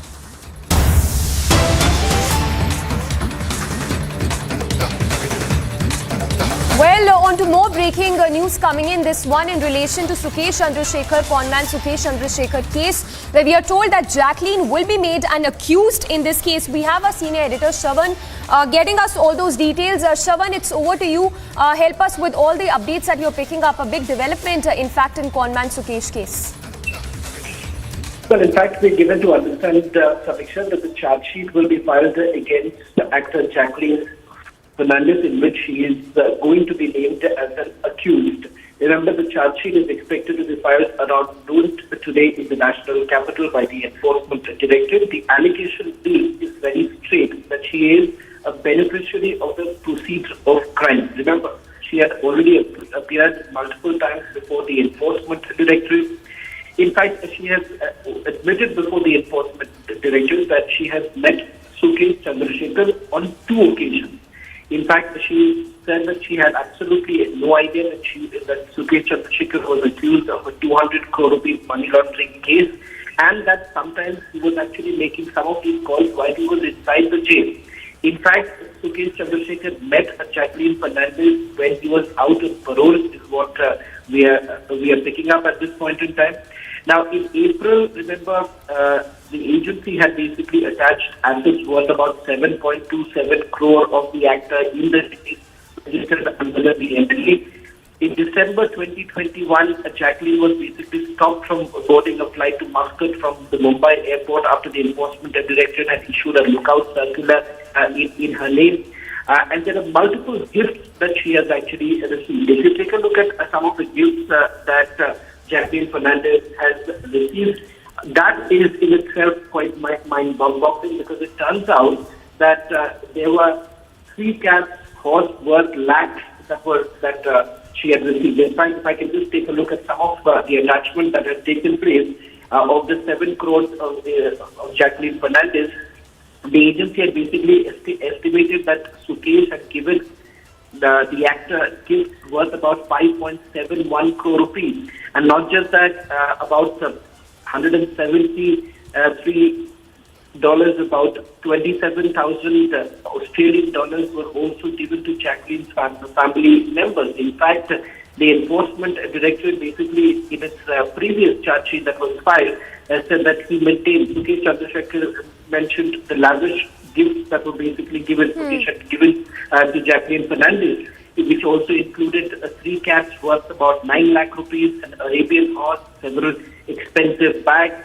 In fact, if you take a look at some of the breakup that we have with us, 3 Persian cats costing about 9 lakh rupees, Arabian horse worth about 52 lakh rupees, diamond sets, 15 pairs of earrings, expensive crockery, several designer bags from Gucci and Chanel, 2 Gucci outfits for a gym wear, few pairs of Louis Vuitton shoes, 2 Hermes bracelets, a Mini Cooper, Rolex watch, and this basically goes on. There's a long list of gifts that Jacqueline has got, and not just Jacqueline's family members who live in the US were also given a BMW X5 car, along with about a loan of about 1.13 crore rupees. So that's the long list of the money that she has actually received from Sukesh Chandrasekhar. Yes. Shravan, stay with us. If you can also talk to us about the summons that have been sent to Jacqueline in the past. We understand that she's been summoned and quizzed by the agencies in the past as well. What has been Jacqueline's stance so far when it comes to her link with the conman Sukesh Chandrasekhar? Well, she has never said that she's not met Sukesh Chandrasekhar. In fact, there are certain photographs of the actor that went viral, if I may say so. But she has essentially said that there are only 2 occasions when there was a physical, a physical meeting that actually took place. And that physical meeting, one of the meetings took place in Chennai. And in fact, she also went on to tell the enforcement director that on several occasions she had actually asked Sukesh Chandrasekhar to meet, but it was Sukesh who could not meet. That was only because Sukesh was behind bars. And the pretext that was actually given, or rather, the reason that was given by Sukesh Chandrasekhar for not being able to meet Jacqueline Fernandez was the fact that there was a pandemic, and that is the reason why there are certain COVID restrictions, and that's why they could not meet. So those are some of the reasons that were basically cited. But the fact that Jacqueline Fernandez was meeting Sukesh Chandrasekhar, the fact that she was, a beneficiary of the proceeds of crime. Now, what one will have to take a look at the charge sheet is that whether or not she was completely unaware that it was conman Sukesh Chandrasekhar who was duping several people. In fact, he was sitting inside.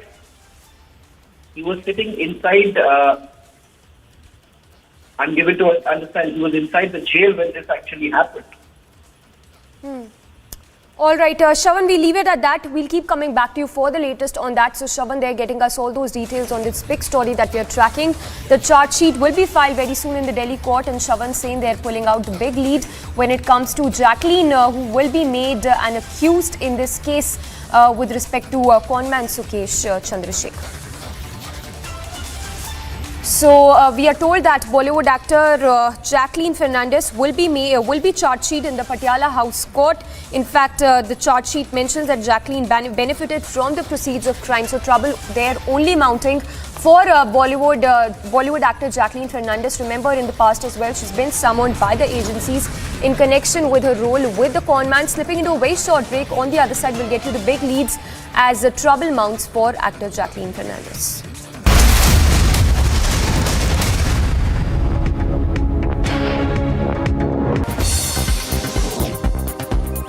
United Nations spokesperson Stefan Dujarric announces Secretary General Antonio Guterres will be in leave to meet with Turkey's president.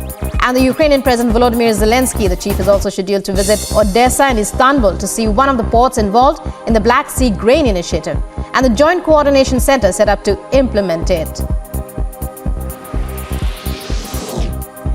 Peru records the highest number of monkeypox patients in Latin America and the second highest in South America, according to Peru's Medical Association. Infectiologists in the country have begun to draw hypotheses to find the reasons for the rapid expansion of the virus.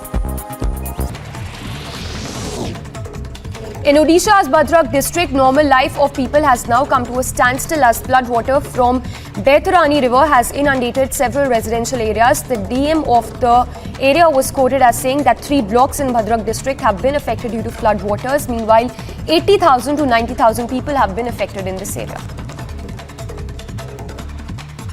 3 block में अभी partly कुछ पंचायत में बाढ़ का स्थिति है। हमारा Dhamnagar block, Bhandari पोखरी block एवं चांदबाली ब्लॉक, तो उस हिसाब से प्रशासन की तरफ से सारे स्टेप्स लिए गए हैं कि जहां पे बोट डिप्लॉयमेंट हो, साइक्लोन जो शेल्टर सेफ शेल्टर आइडेंटिफिकेशन हो, ये सारा चीज़ें किया गया है। हमारे फील्ड फंक्शनरीज सारे जीपी जो कट ऑफ हुए हैं वहाँ पे है। कॉन्स्टेंटली हम पीआरआई मेंबर्स के टच में भी है। अराउंड हम बोल सकते हैं कि 80,000 टू 90,000 लोग अफेक्ट हुए हैं जितना वो जीपीज में रहते हैं, बट अभी तक पूरा स्मूथ सारी चीज़ें कैसे रहते हैं उसका प्रशासन इंश्योर कर रहा है। As part of massive manhunt launched for the killers of Kashmiri Pandit Sunil Kumar, hideout of an active terrorist Adil Wani has now been busted by the State Forest Service officers in Shopian. CBI to most likely question Anubrata Mondal's daughter Sukanya Mondal in connection with a cattle smuggling case. According to sources, it is highly likely that the interrogation may take place today itself, as a team has already been moved to Bolpur in midnight. In the cattle smuggling case, the CBI has come across important information pertaining to role of Anubrata and his daughter with regard.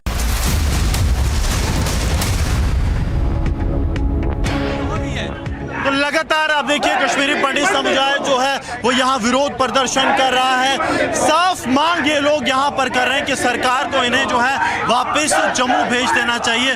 Sir, डर का माहौल है कि मतलब जिस तरह से लगातार किलिंग्स हो रही है? जी बिल्कुल डर का माहौल है। आप देखिए ना आज की सिचुएशन क्या है। जो 90 से वहाँ रह रहे थे उनको भी आज टारगेट बनाया गया, इसलिए आज का जो माहौल है वो 90 से भी बदतर है। हम ये चाहते हैं कि जितने भी हमारे वहाँ एम्प्लॉय उनको रिलोकेट किया जाए और जितने वहाँ कश्मीरी पंडित रह रहे हैं उनको भी आप जम्मू ले आए जब तक इनके दावे पूरे होते हैं कि हमारे कश्मीर में सिचुएशन सेफ, तब तक जो है इन्हें यहाँ सेफली लाया जाए। आप देखिए जहाँ तक नजर जाएगी वहाँ पर आपको जो है कश्मीरी पंडित समुदाय के लोग जो हैं वो देखने को मिलेंगे जो विरोध प्रदर्शन कर रहे हैं।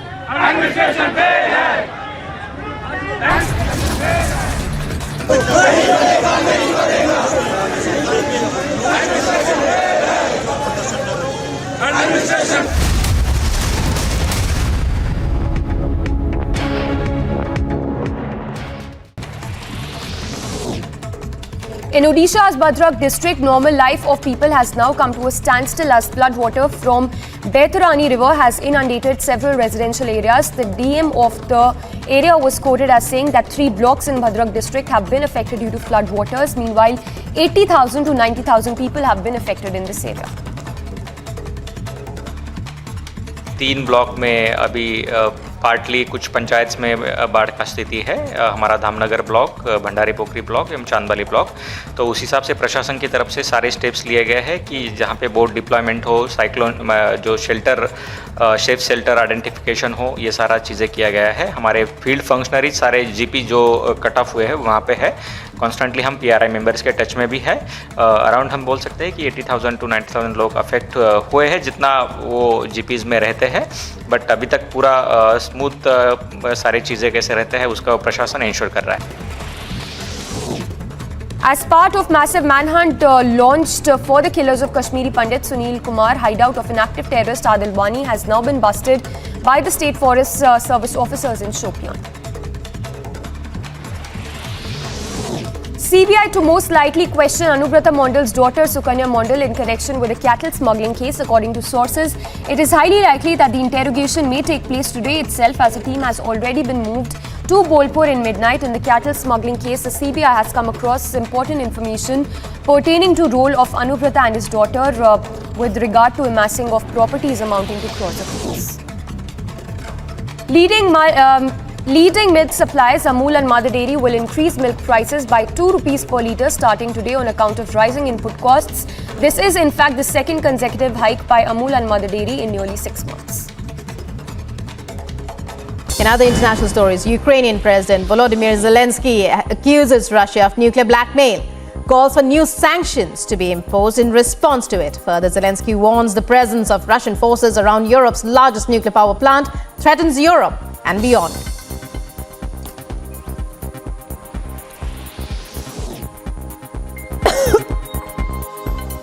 Army 2022 exhibition, Russia unveils a military robot with an attached rocket launcher. Robot is a 4-legged machine dubbed with M81, advertised as a combat unit capable of striking targets and transporting ammunition. According to sources, the robot was later found to have striking similarities to a Chinese model available for purchase at an online shopping site.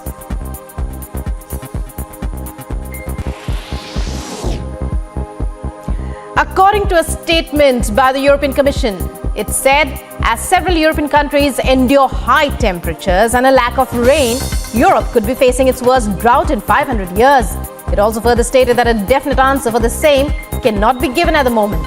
But according to current data presented, it looks like it might take a bad shape, even worse than 2018.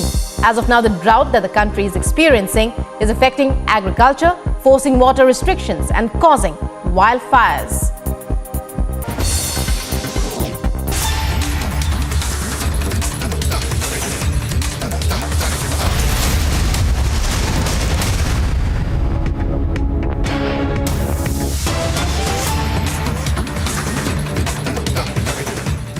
And massive breaking news coming in from Bihar.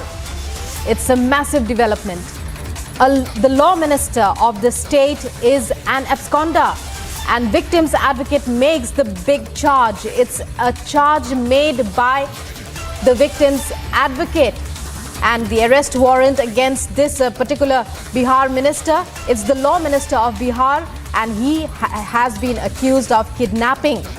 The charge against him is that of kidnapping, and the advocate of his accuser, the advocate of the victim, has made this charge that the law minister is an absconder. The arrest warrant copy is with Republic, and the law minister says he has not received the warrant. That's the word that's coming in from his camp. Will Nitish Kumar, will the chief minister ask him to step down? The victim's lawyer has also spoken to Republic. The new Bihar minister faces a charge of kidnapping. So a Bihar law minister who's facing a charge of kidnapping is absconding. That's what the advocate of the victim, of his victim, he has been charged with kidnapping. The new Bihar law minister. And the question is, what action will the chief minister take? That's the arrest warrant copy that we were telling you about. The arrest warrant copy is with Republic. So it's a massive development. The law minister of the state of Bihar is an absconder. The charge against him is that of kidnapping. His victim's advocate says that he is absconding. Prakash Singh, our senior editor in Patna, takes us through this massive development. Prakash, tell us all about it as it's happening. A massive development. The law minister in Bihar has been charged with kidnapping, first of all, and now the victim's advocate says that he is absconding.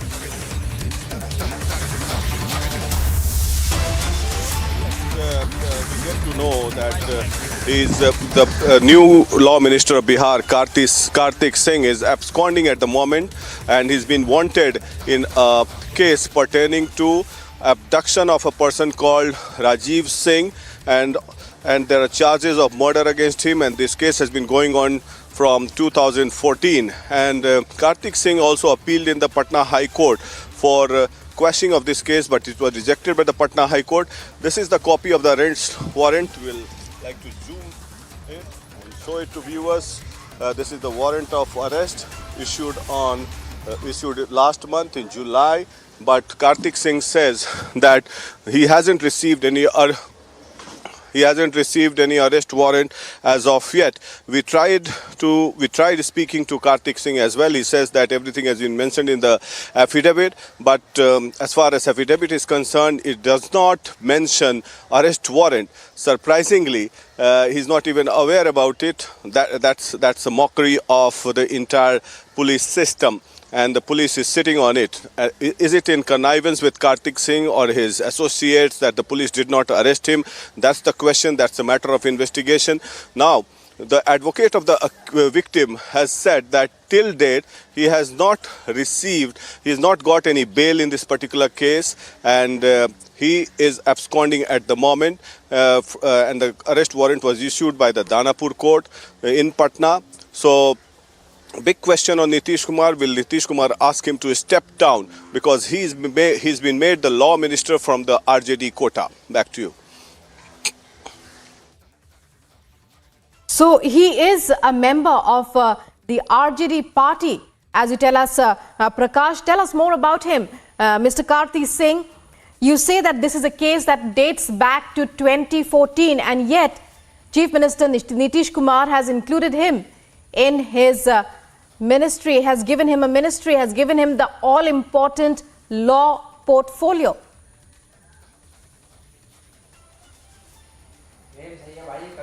Well, that is surprising that without checking any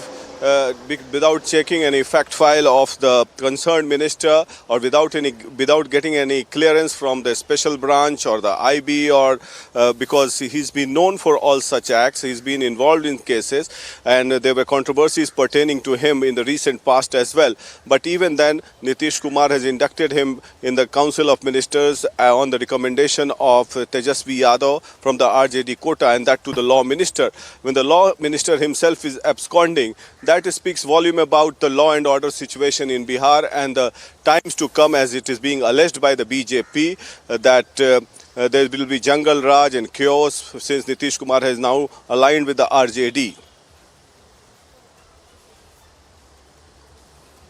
Prakash, and when we talk about, this is one minister in his council of ministers who faces a kidnapping charge. It's not a new charge, as you tell us. He says he has not received any. Has there been any action throughout since 2014 against Mr. Karti Singh? Or has he, and now the victim's advocate says that he is absconding.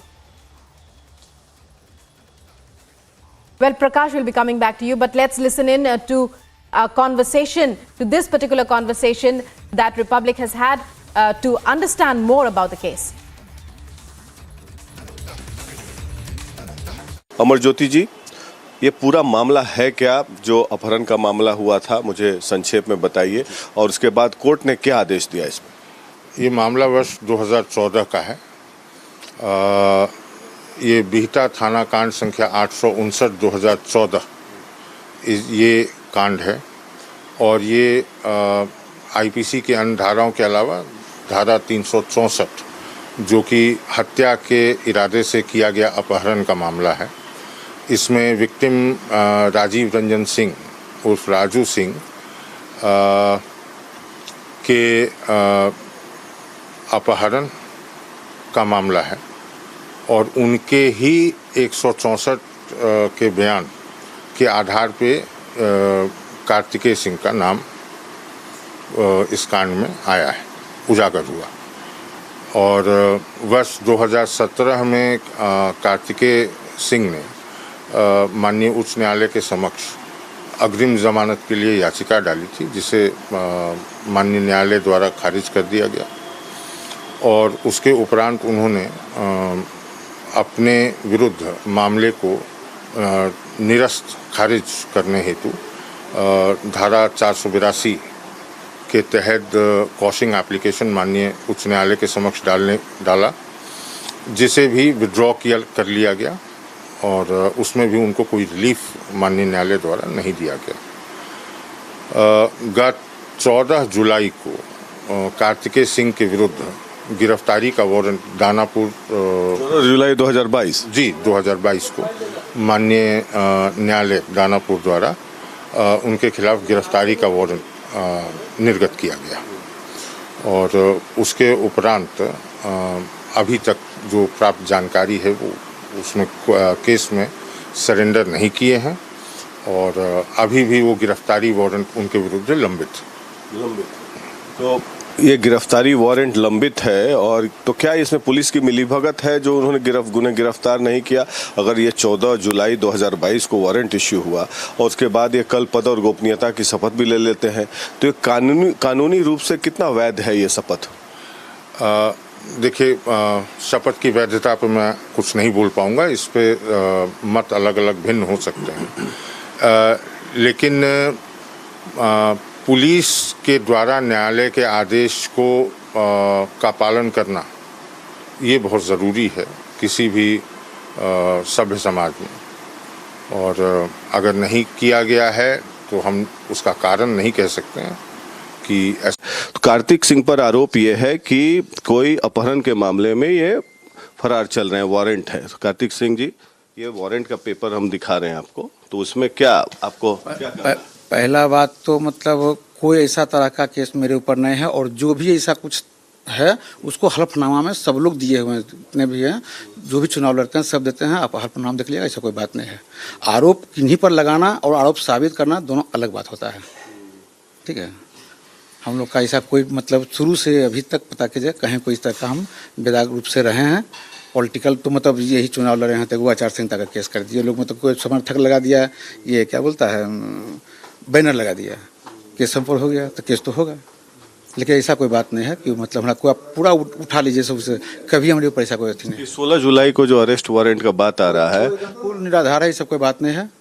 हाँ, अब court प्रक्रिया सब कहीं का तो ना कोई ऐसा बात नहीं है। आपको सरेंडर भी करना था क्या? नहीं, ऐसा कोई नहीं। अब वारंट नहीं है? नहीं, तो पुलिस से वारंट नहीं? नहीं, कुछ नहीं है ना, फिर वारंट पड़ा रहे हैं, कहीं कुछ है ही नहीं है तो ये मामला क्या था? हम नहीं मालूम है कुछ हमको, इस सब का आप हल्फनामा में सब लोग दिए हुए हैं, जितने मंत्री हैं विधायक हैं सब दिए, सब जगह देख लीजिए क्या है उसमें, नहीं है तो इसमें कुछ ऐसा आज बीजेपी के नेता सुशील मोदी ने आरोप लगाया है, उन पर क्या कहेंगे? हमको काम करने के लिए जो जवाबदेही मिला है उस काम के प्रति हम जवाबदेह हैं और उस काम को हम बखूबी करने के लिए जा रहे हैं। जो जनता का विश्वास है, जो माननीय नेता का विश्वास है मेरे ऊपर, उस विश्वास को हम पूरा करने के लिए भरसक प्रयास करेंगे। सुशील मोदी ने आरोप लगाया है कि दागी मंत्री बन रहे हैं। उधर उनको बोलने का अधिकार है, विपक्ष में हमको बोलने का अधिकार है। आज ही मतलब उनको बोलने का जगह मिला था, पहले से नहीं जगह था, वो हटाइए, उस पर कुछ नहीं कहना है। उनका अधिकार है बात उठाना करना, हमारा है उनका मतलब अपना काम करना। हम सिर्फ काम में विश्वास करते हैं। कह रहे हैं कि संवैधानिक पद पर रहते हुए ऐसे कानूनी प्रक्रिया चल रही है, फिर भी पद और गोपनीयता की शपथ ले ली। अब क्या बतावें हमको, फिर कह तो दिए कि भाई सब हल्फनामा में सब लोगों का दिया हुआ है, आप जाकर के वहाँ। Thank you. Well, Kartik Singh, the Bihar law minister, even though he says that everything is mentioned in the affidavit, but Republic TV has accessed this copy of arrest warrant issued against him. And as a matter of fact, for the viewers tuning in, I would like to state that arrest warrants are never mentioned in the affidavit. And for more news, we'll sip into a short break. After the break, keep watching Republic TV.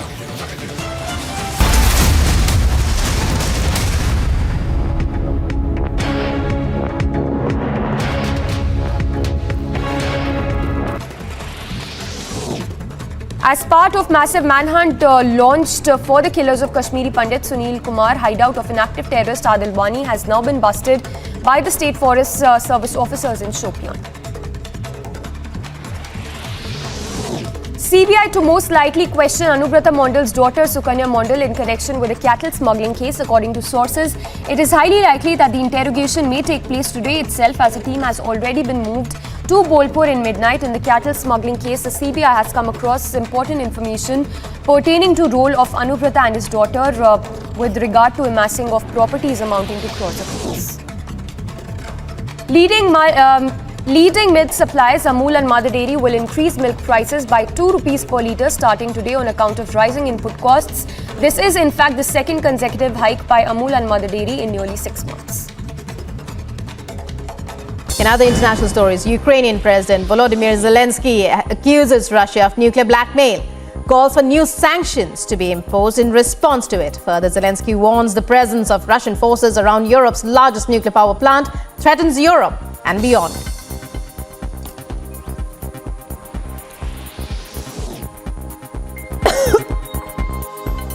Army 2022 exhibition, Russia unveils a military robot with an attached rocket launcher. Robot is a 4-legged machine dubbed with M81, advertised as a combat unit capable of striking targets and transporting ammunition. According to sources, the robot was later found to have striking similarities to a Chinese model available for purchase at an online shopping site.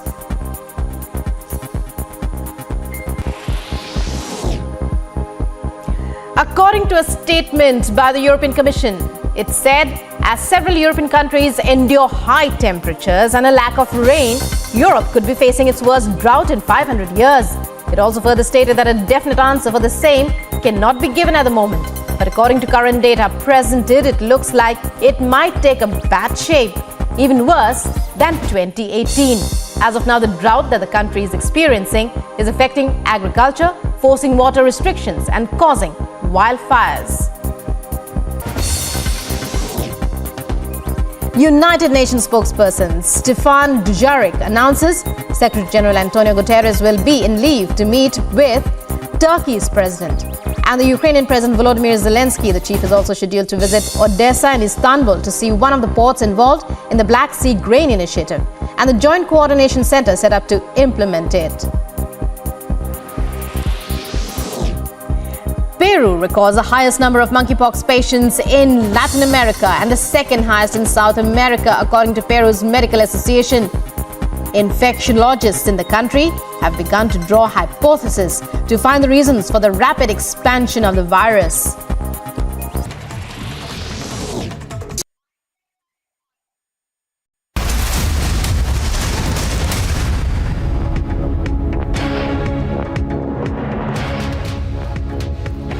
watching live and breaking on Republic after Aishwarappa's allegations. Alleged Congress link emerges in the Shivamoga violence. Allegedly, Congress corporator husband is the person who first protested against the Veer Savarkar poster inside a mall.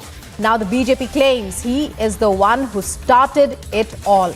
As per the BJP's charges, the yellow t-shirt clad person who is shouting in Kannada against the installation of the poster is the person who instigated the entire row as it happened.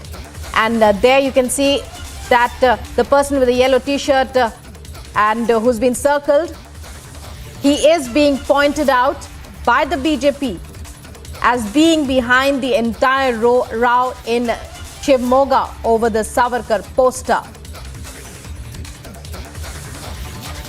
And this has emerged after the allegations made by BJP leader of Shivamoga, Aishwarappa. Niranjan, our senior executive editor, joins us now. Niranjan, well, a new page unfolding in this entire story from Shivamoga in Karnataka. It's over to you. Yeah, Piyush is in Shivamoga and he's accessed this video as well. It's a Republic TV exclusive. That's the video. That's an exclusive video. Let's put that video out full frame. Let's put the video out full frame, please. That's an SDPI. I'll just speak over the video and I'll describe what's happening in this video because we have the translation that was done by Nivedana, who's also live with us. Once Nivedana's live, I will go across to her. She will translate what happens in this video. But this is where it all began. The Savarkar story begins here. The Savarkar story begins here on the 13th of August. And this is the video. Let me read out and tell you what is happening here. And in this particular video, let me just give you the background. This is in a mall and ahead of the 15th of August, at a mall in Shivamoga, there is a tribute to all our freedom heroes. A lot of heroes, Sardar Patel, Sardar Vallabhbhai Patel, you can see Bhagat Singh, Nehru, Gandhiji, Veer Savarkar, all of them are there. All of them are there in this particular video, okay? And they're all being honored. They're all being honored. And as they are being honored, this SDPI leader, we are hearing his name is MD Asif. Look at him, that's him in the yellow t-shirt. He comes in, behaves like a gunda, like a typical SDPI gunda. Let me get Nivedana, she will translate over this. We have the full translation that Nivedana has sent. Nivedana, why don't you just tell us about this video?